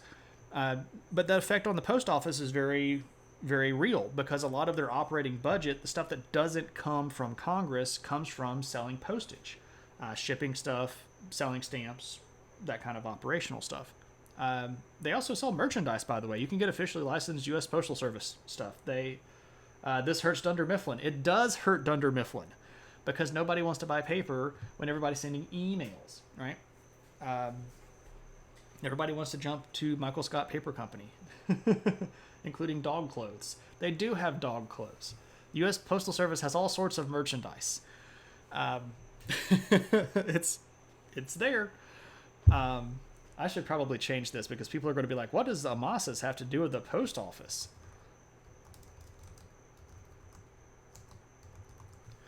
But not possum clothes. You could probably find a dog cloth that would work on Burrito. He's about the same size as a small dog. And if not, you're a handy person with the seamstress stuff. I'm sure you could alter some dog clothes. I doubt that there's a large enough market for anybody to make specific possum clothing. Maybe find something designed for a chunky chihuahua or something. Okay, so it's not supposed to be a for-profit company. Mail circulation, just in general, has been going down for almost the last 20 years. And will continue to go down forever. Right? It's not ever going to pick back up where it was. There is no hope for that. Now, the Postal Service, since 2001, has taken several steps to try to make up that lost revenue by doing things like raising the price of postage, which has covered a lot of the gaps. But there is actually a limit on how much they can raise postage, because a lot of that stuff is wrapped up in legality stuff that has to get congressional approval for them to even raise the price of some stamps and stuff like that. So they're a little bit hamstrung on their own budget, because they can't always make their own decisions with their budget, and to a certain extent they are left to the whims of Congress for their budget, right? And in this situation, similar to the Washington, D.C. issue. So all of this comes to a head back in 2006.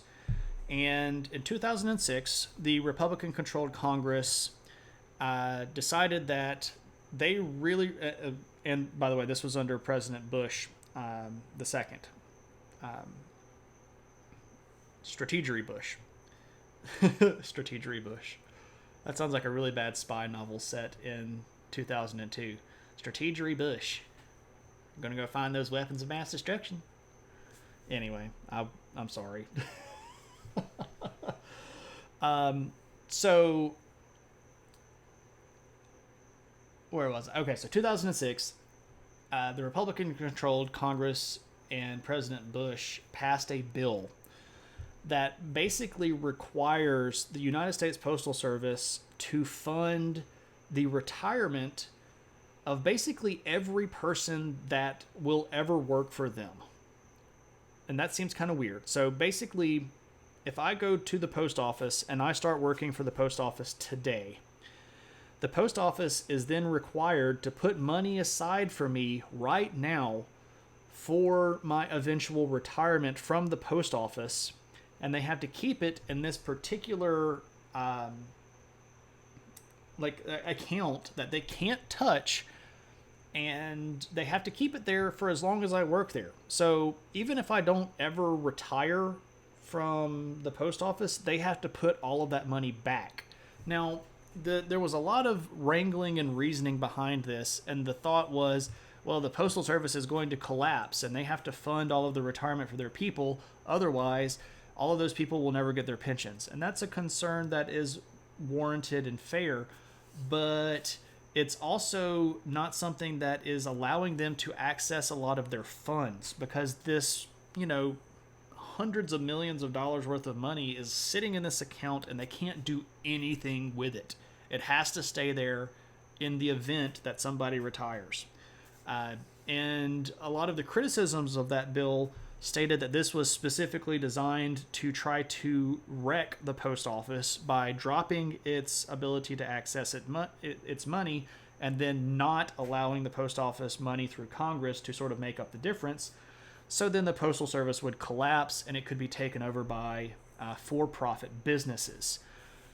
Things like, versions of FedEx or UPS or whatever mailing system that's not the United States Postal Service. And the criticisms also included stuff like Republicans would like that because Republicans would then be able to control that through corporate means, like buying stocks and things of that nature. Wow, I hate that super a lot. So the years of time under the Obama administration, picking up there in in his first and second term, were not so bad. The amount of mail moving around was still going down, but for quite some time there was both a Democratic Congress and Democratic president, and some things were done to sort of patch up the United States Postal Service and keep it solvent. They were allowed to have a little bit more leeway in how they approach things. They were allowed a little bit more leeway on how they negotiated contracts. And one of the things that came out of that period of time under the Obama administration is what's frequently referred to as last mile delivery. Now, what does that mean? So basically what happens in some instances is that, if you buy something off of eBay or Amazon, those big warehouses will move things to a centralized storage location, and then the United States Postal Service will pick it up and take it from that local regional post office to your house. So it's the regional post office here in Hattiesburg, where I live, is about 4 or 5 miles away. So it's not actually the last mile.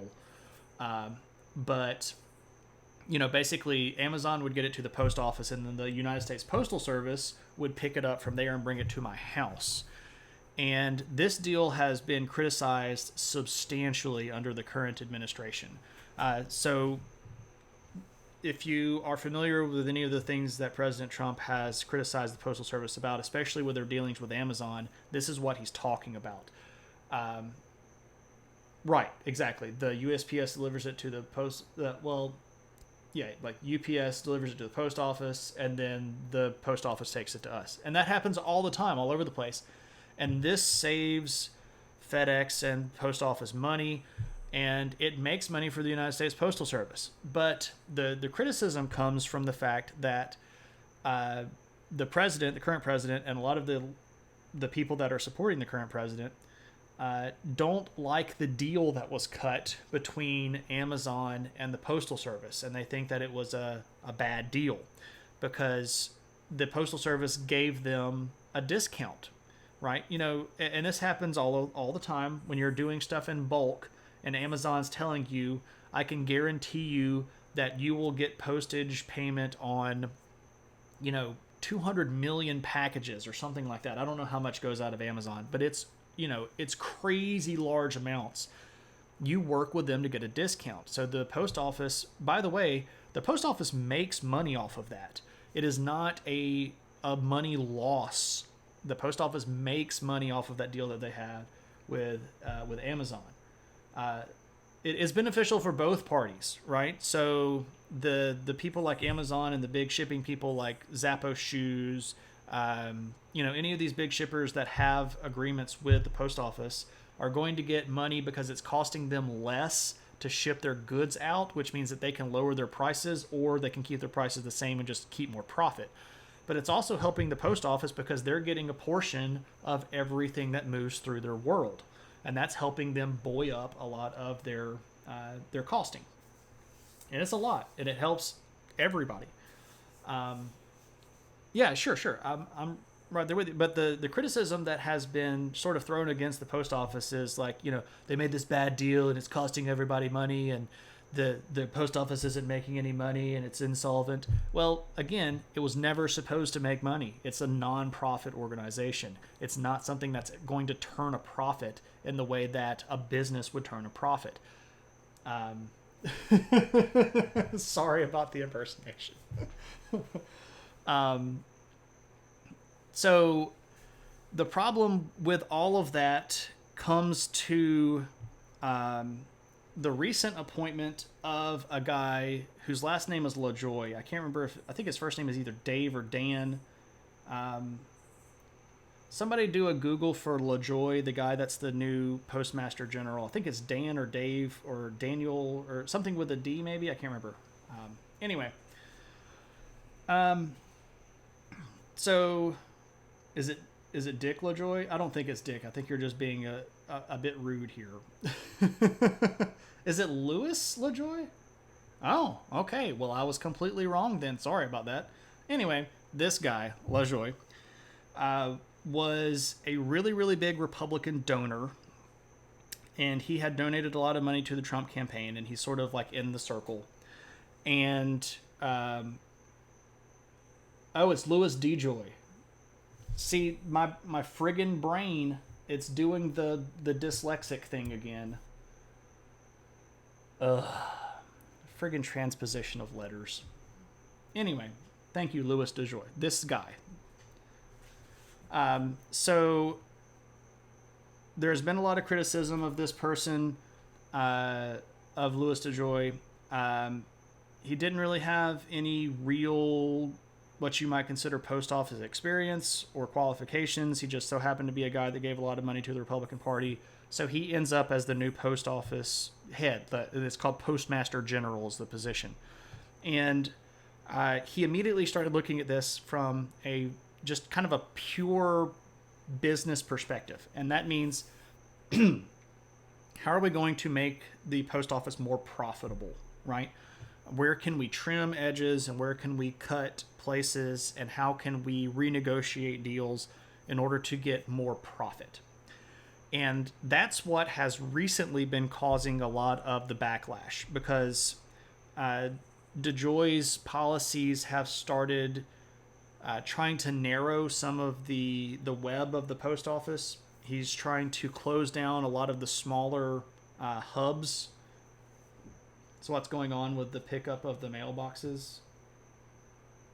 I'm not exactly sure what you're talking about with the pickup of the mailbox. Oh, like if you're talking about like physical mailboxes being removed, that's part of it, because the idea is you make individual people carry more of the burden to get their stuff to the post office, and you make them carry more of the burden to pick their stuff up from the post office. Mailbox pickup is part of the general scale down. Right. And again, this has been happening for a while. I don't want to overshadow that. Mail has been decreasing since 2001, and the post office has already been contracting since 2001. Just because there is less mail going around. So this isn't something that has sprung upon us in the last 6 months. It's sort of just recently become such a forefront issue because of the COVID mess. When people are wanting to do mail-in ballots to vote in December or in November, and they're finding out that their post office stuff is harder to access, there's a lot of pointing fingers about, oh, well, they just came up with this plan. DeJoy is just doing this right now for political reasons. In a world that is as crazy as the world that we live in right now, it's perfectly potential that some of this is political. I don't know.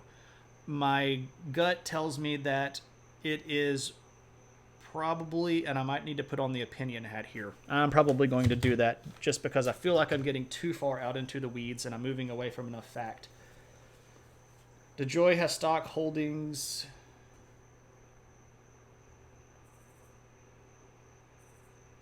DeJoy has stock holdings in a company called XPO Logistics, a contractor for the post office. He also purchased Amazon stock after his appointment. So my thoughts on this, and you're kind of getting a little bit of a free opinion hat here, is that the actions that were already taking place are now being scrutinized more because of the mail-in ballot issue, and that it is a good cover for other probably political action to go down, and they can just say, well, look, we've been doing it for years and the guy before us did it too, and we're just doing what they did, and it's serving multiple purposes. So that's what's going on with the post office. So do other countries deal with mail service in the same way, i.e. with a nonprofit company? I would think mail would be a public service. In a lot of companies it is. The thing about America, well, I shouldn't say that. The thing about the United States, I got to be careful when I say America, because it's bigger than just United States. The thing about the United States is that it is so flippin' big, right? So when you want to compare it to a post service in something like Germany or something like, Sweden or England, it's not even a tenth of the size. So the logistics of moving stuff around in England are fantastically different than what they are moving stuff around in America. Also, America has a lot more rural population than the rest of the world. And the rural populations are actually the people that rely the most on the post office. And if you just look at a pie chart of who costs, and I say this with finger quotes because I don't mean like who costs the post office money. Who costs the post office the most money are the people that live really far in the rural area. So yeah, for things like medicine. Texas alone is larger than any of those named countries. Right. So the logistics of moving stuff around the United States is crazy scale different. And that alone tends itself towards a government level operation, because the central government of America can coordinate that hopefully better than 50 different independent post offices or 7 or 8 different big companies. But it's hard to compare in a true apples to apples sort of way between our post office in the United States and post offices of other countries. A lot of other countries have just completely broken down on the mail system anyway. Like if most of China, like most of rural China, just doesn't have mail at all. Like there is no mail. So, there's that. So questions about the post office stuff. I hope that cleared up a little bit. So, like, if you've seen any of the recent reports about like mail sorters in Wisconsin or Michigan being broken down or taken out, that's part of the larger sort of shrinking the postal service. The same in Russia, right? There's just no mail in parts of Russia because there are people that live out so far in Siberia. Blah, it's crazy. Actually didn't know a lot of that, so thank you. Oh, you're very much welcome. And that's why I put that stuff down there, right? So if people have questions about stuff, about what's going on in the news, you can ask that. I would be happy to talk about that stuff. You would have like a station at the closest town. Right.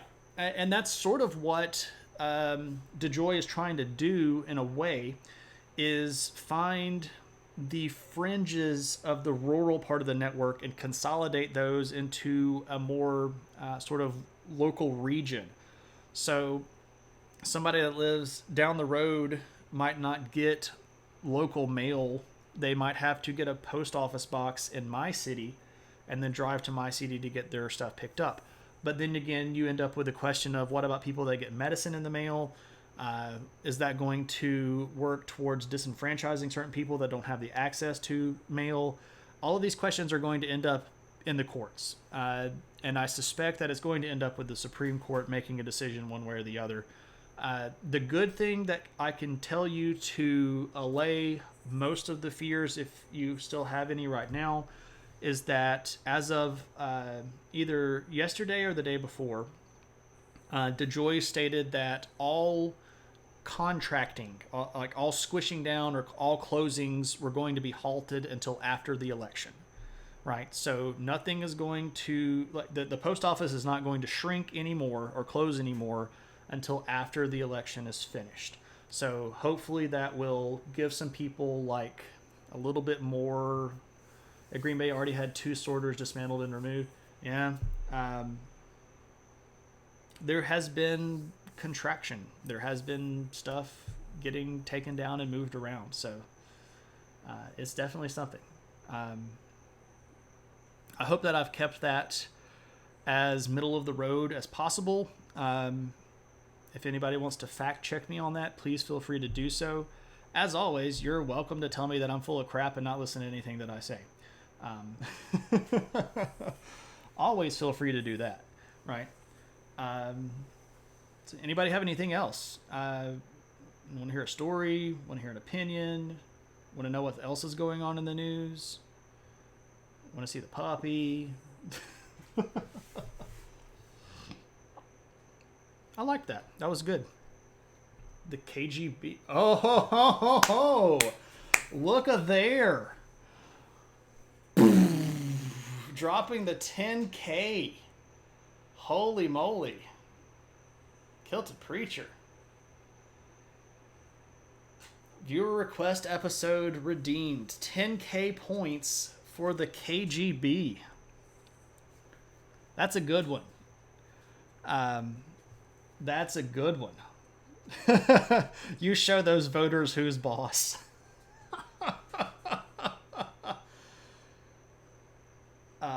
Oh, you can do it again. Well, I need to clarify a little bit, and I know that you know this. If you do want to redeem a viewer request episode, you do remember that you can't stack those in a row. There's still voting going on, and a redeem of the viewer request episode cannot supersede a voted viewer request episode. So we're still going to do the next one, which was Ancient Gates to Hell, next, and then we'll do the KGB. Yes, you did. I know, and I know you're saying that. I'm just reiterating them for everybody else. And the Opinion Act. We still haven't got it yet, Kelly. No, and we've been checking the mail pretty accurately. The Opinion Hat has been summoned. A lot of people, when asked... Let me go back.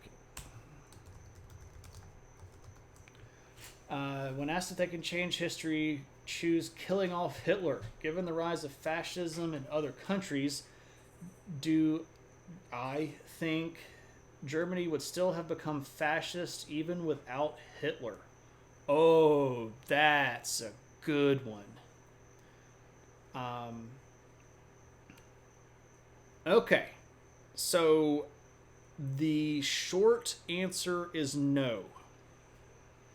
But I need to explain myself on that. After World War I, the United States and England and France, and to a certain extent Italy, though they were sort of left out of the whole thing, decided that Germany was the bad guy. And the Treaty of Versailles was a horrible, horrible treaty, and it really just blamed Germany for everything. And Germany was in bad shape. And that bad shapeness is what ended up giving rise to Hitler, right? So there was a government existing at the time inside of Germany. It's called the Weimar Republic.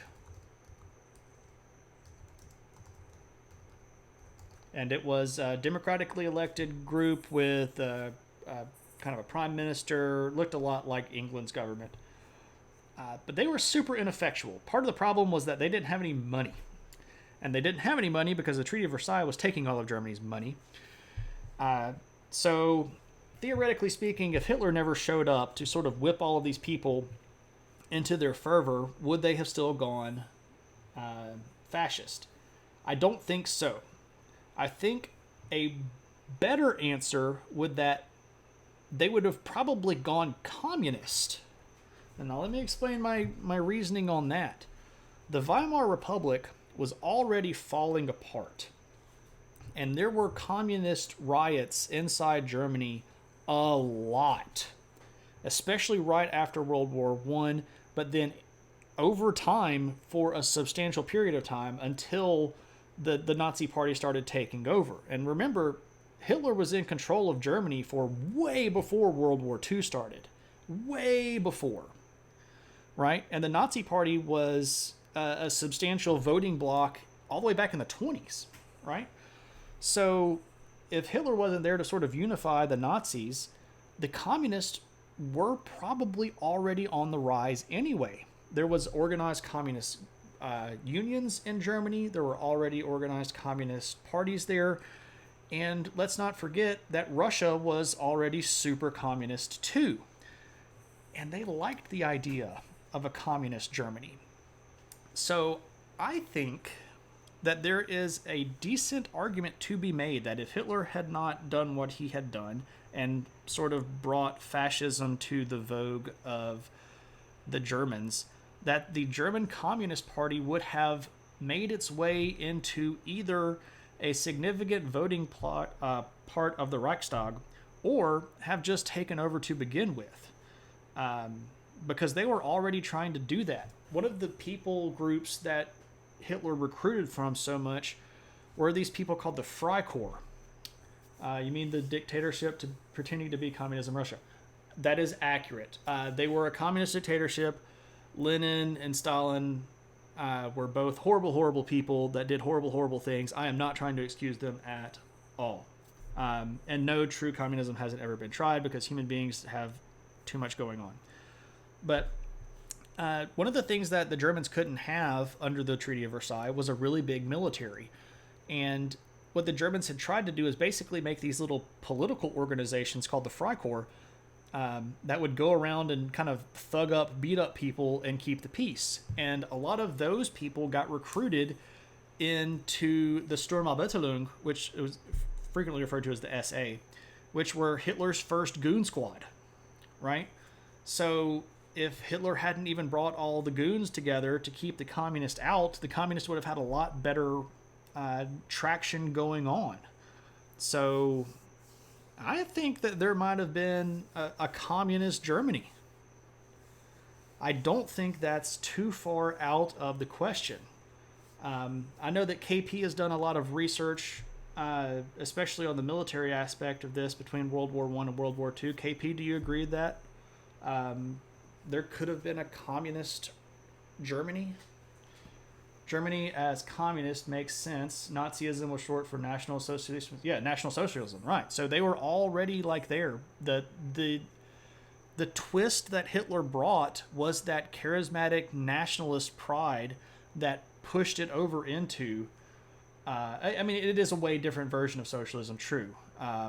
Ideological socialism counts here, and national socialism counts here, and the terminology used to describe this is different. But I think that you could have had.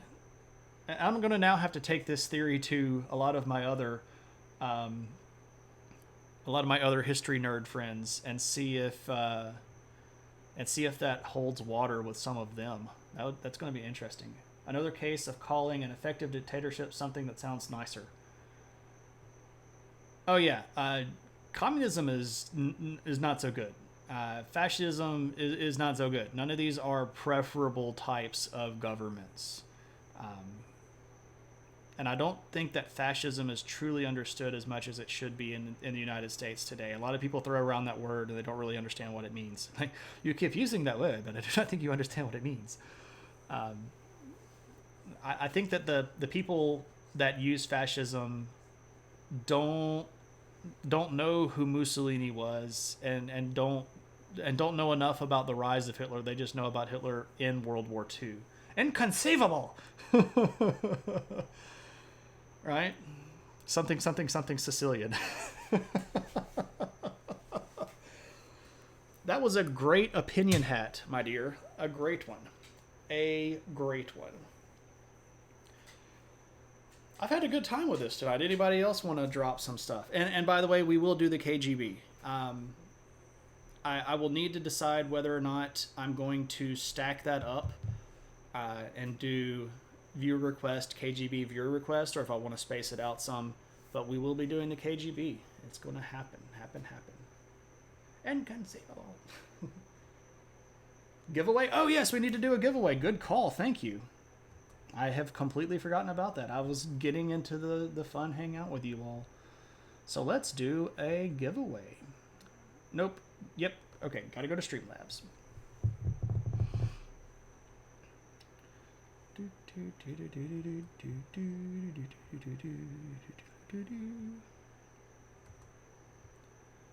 Alrighty.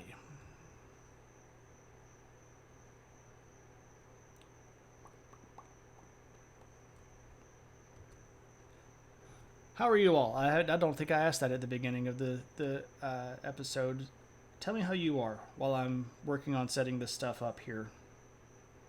Keeping me honest? Absolutely. I appreciate that a lot. That's good modding right there. Pro modder.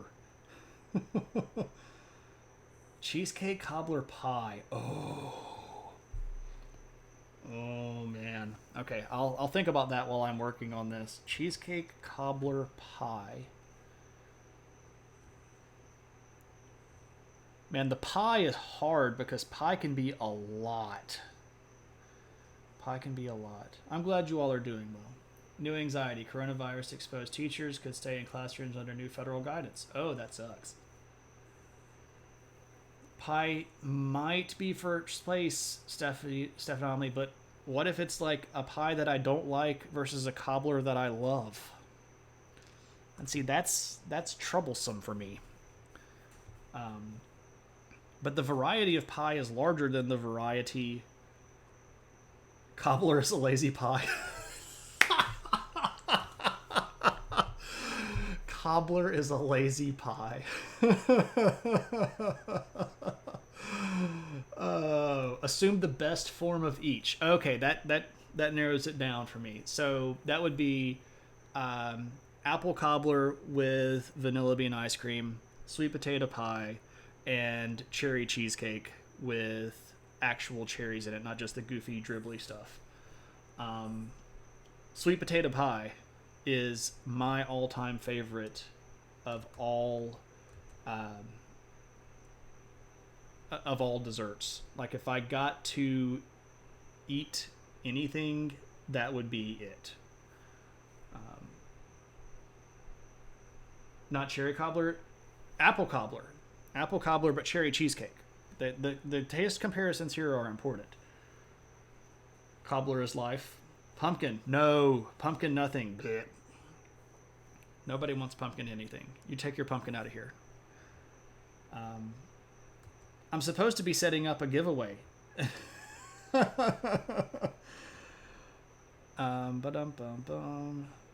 am I going here?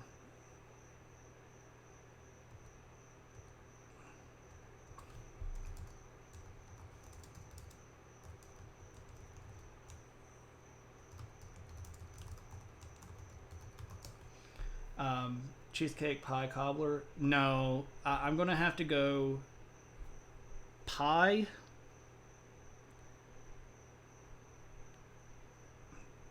cobbler, cheesecake, in that order.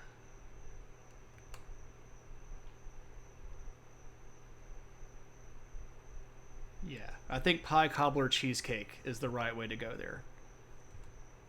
You might be hearing crickets in the background. I've actually got the window open. It rained a little bit earlier. So the crickets are out in force.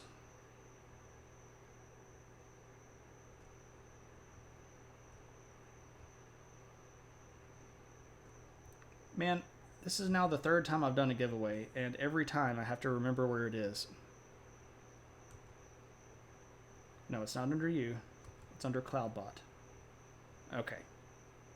Giveaways. There we are. What about muffins? Muffins weren't on the list. It's rank 3. It's not rank 4. Okay. Alrighty. We've already picked a winner. We're going to complete this one. We're going to do a custom giveaway. We're going to call this one Venti Art. Dang it. Type.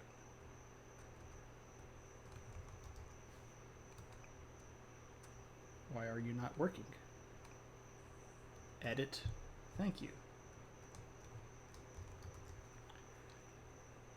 You got to redeem the points if you want to know. That's true. Okay, everybody, here we go. We're going to do a raffle. Let me show off the art one more time. So again, this is by my beautiful wife, Brittany. Adventures in History, episode 20, The Venti. This is in recognition of our 20th episode last week.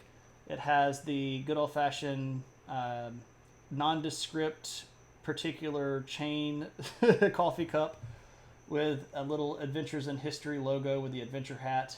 It is for Jimmy. I haven't actually set it off yet. Here, let me... There we go. All right, so you'll need to hit exclamation point raffle. Exclamation point raffle to enter the raffle. And it should be going now. There we go. All right, I see that coming in. So this beautiful piece of artwork can be mailed to you however you so desire.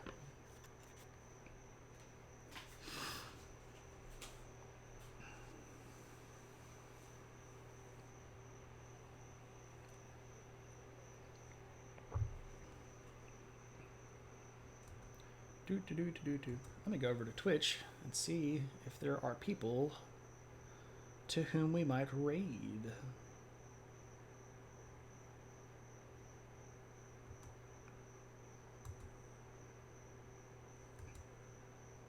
I mean, I guess we could raid David Peterson, but he's got 96 people in there, and he's...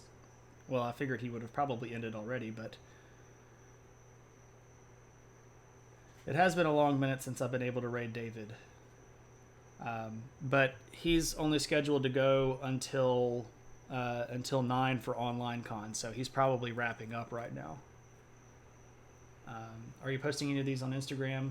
She is not, because she hasn't scanned any of these. I have asked her to scan them. She's going to scan them, and then I will post them to Instagram for her. So...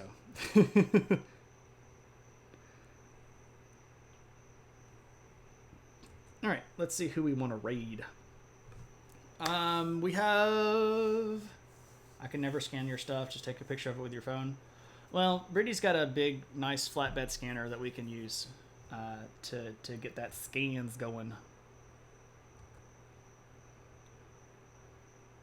All right, it says I have 11 viewers, and I've only got 6 people entered, so Mods, you can enter this too if you want to. I don't see either of you on the list. Should I enter it? If I enter it, do I get to keep it? You did? I don't see you on the list. Oh, there you are. Very at the top. Okay, there we go. You always do. All right.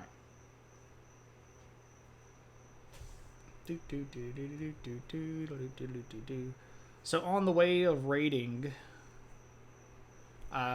we could do Kirk Shannon. We've raided Kirk Shannon before. Let me see what he's up to. David's actually got up a back soon. Kyle, are you also cross-lurking in David's channel? Do you know anything about what's going on over there? I just don't want to raid and then him like go immediately. David is just wrapping up. Okay, yeah, so we won't raid that. Okay, you can no longer enter the raffle. Let us pick a winner, and the winner is Fidelia. Woo! Cool. All right, so if you will, either send me a message here in the chat. Well, no, don't send it like in the broad chat. Send it to me in a whisper, or you can message me on Discord, or you can send me an email. Yeah, you know my email. And I will get that in the mail to you as soon as possible. Okay. Back. You'll email me? Awesome. Sounds great. Okay. So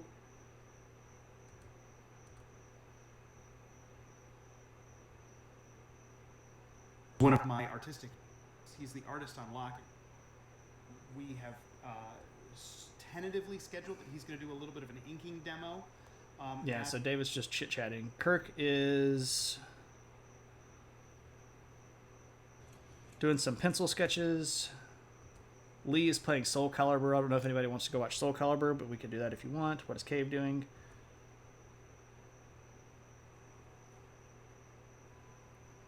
I don't know what Cave is doing.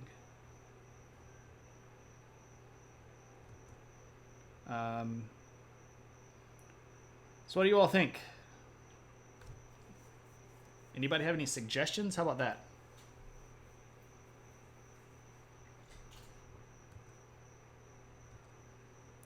Suggestiones?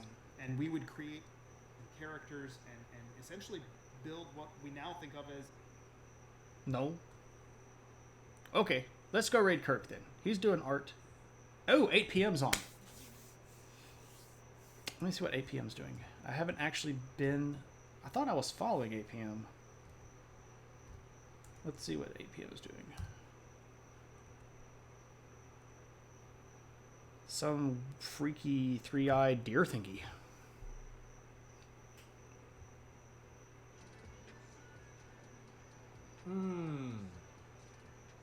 Okay, so I'll leave it up to you all. We could do Kirk, or we could do 8 p.m. 8 p.m. is an artist, cool guy, hangs around a lot of the art channel world. He's drawing a three-eyed deer thing. Kirk is doing pencil sketches. What do you all think? What say we all?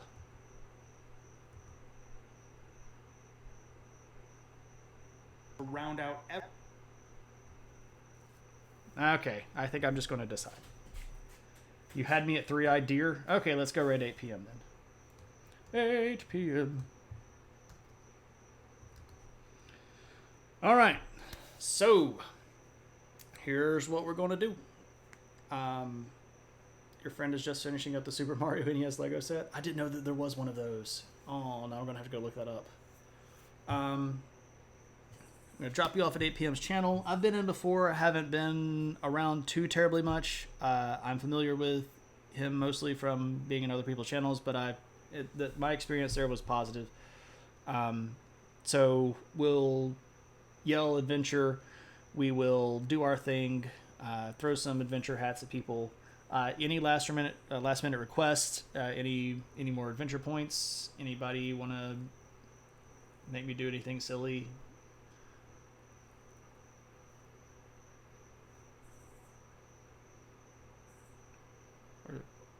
Okay. I feel like my chat is lagging a lot more tonight than it normally does. No, you have not seen the puppy. Does somebody want to summon the puppy? Oh, the puppy. Let me call Kaylee real quick.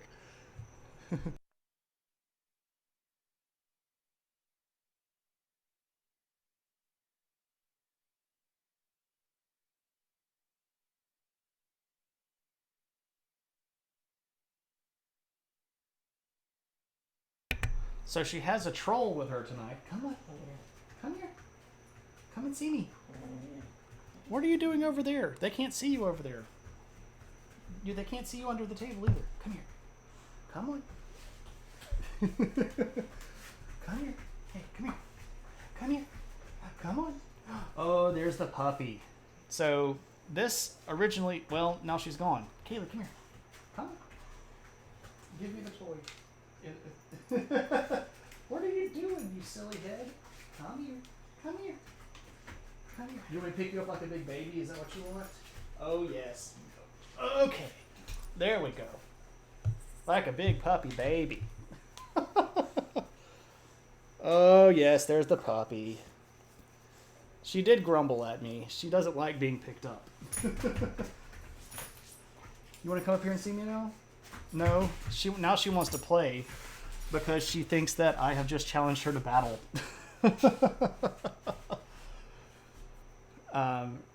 Do an impression of Brittany McInnes.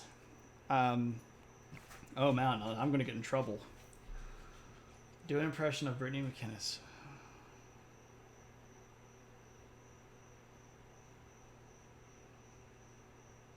You dare me?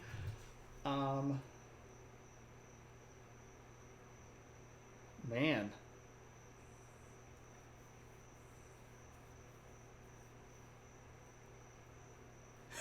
Okay, so I figured out a way to do this without getting myself in trouble. I'm trying to think of her voice in my head. I've never actually done an impression of my wife before. I guess like this anyway, but one of the things that she says very frequently is, "Don't do that!" And it's always like with the, "Just don't do that." Shane, don't do that. Because usually I'm trying to do something stupid. And she's like, "No, don't do that." It's a tarp. Alrighty. Let's go raid. We have reached the silly part of the night. 'Tis a silly place. Alright, so we're gonna go raid 8 p.m. And I will get back over here. I'll change that off. So I'm gonna hit the raid button here. Start this raid off. I'm going to switch over to the break screen in just a second. Thank you all very, very much for hanging out. I really appreciate you all spending some time tonight and keeping me company. It's been a good one. I really appreciate that. Thanks for all of the interaction. I got more interaction today with this stream than I probably will for about the next 7 or 8 class periods. But, I'll see you all around. I hope you have a good one. Next Thursday, no viewer request next week. I need the break this weekend, something awful. Next Thursday, see you then. Remember, adventure, and then throw the hats, and we'll be around. All right.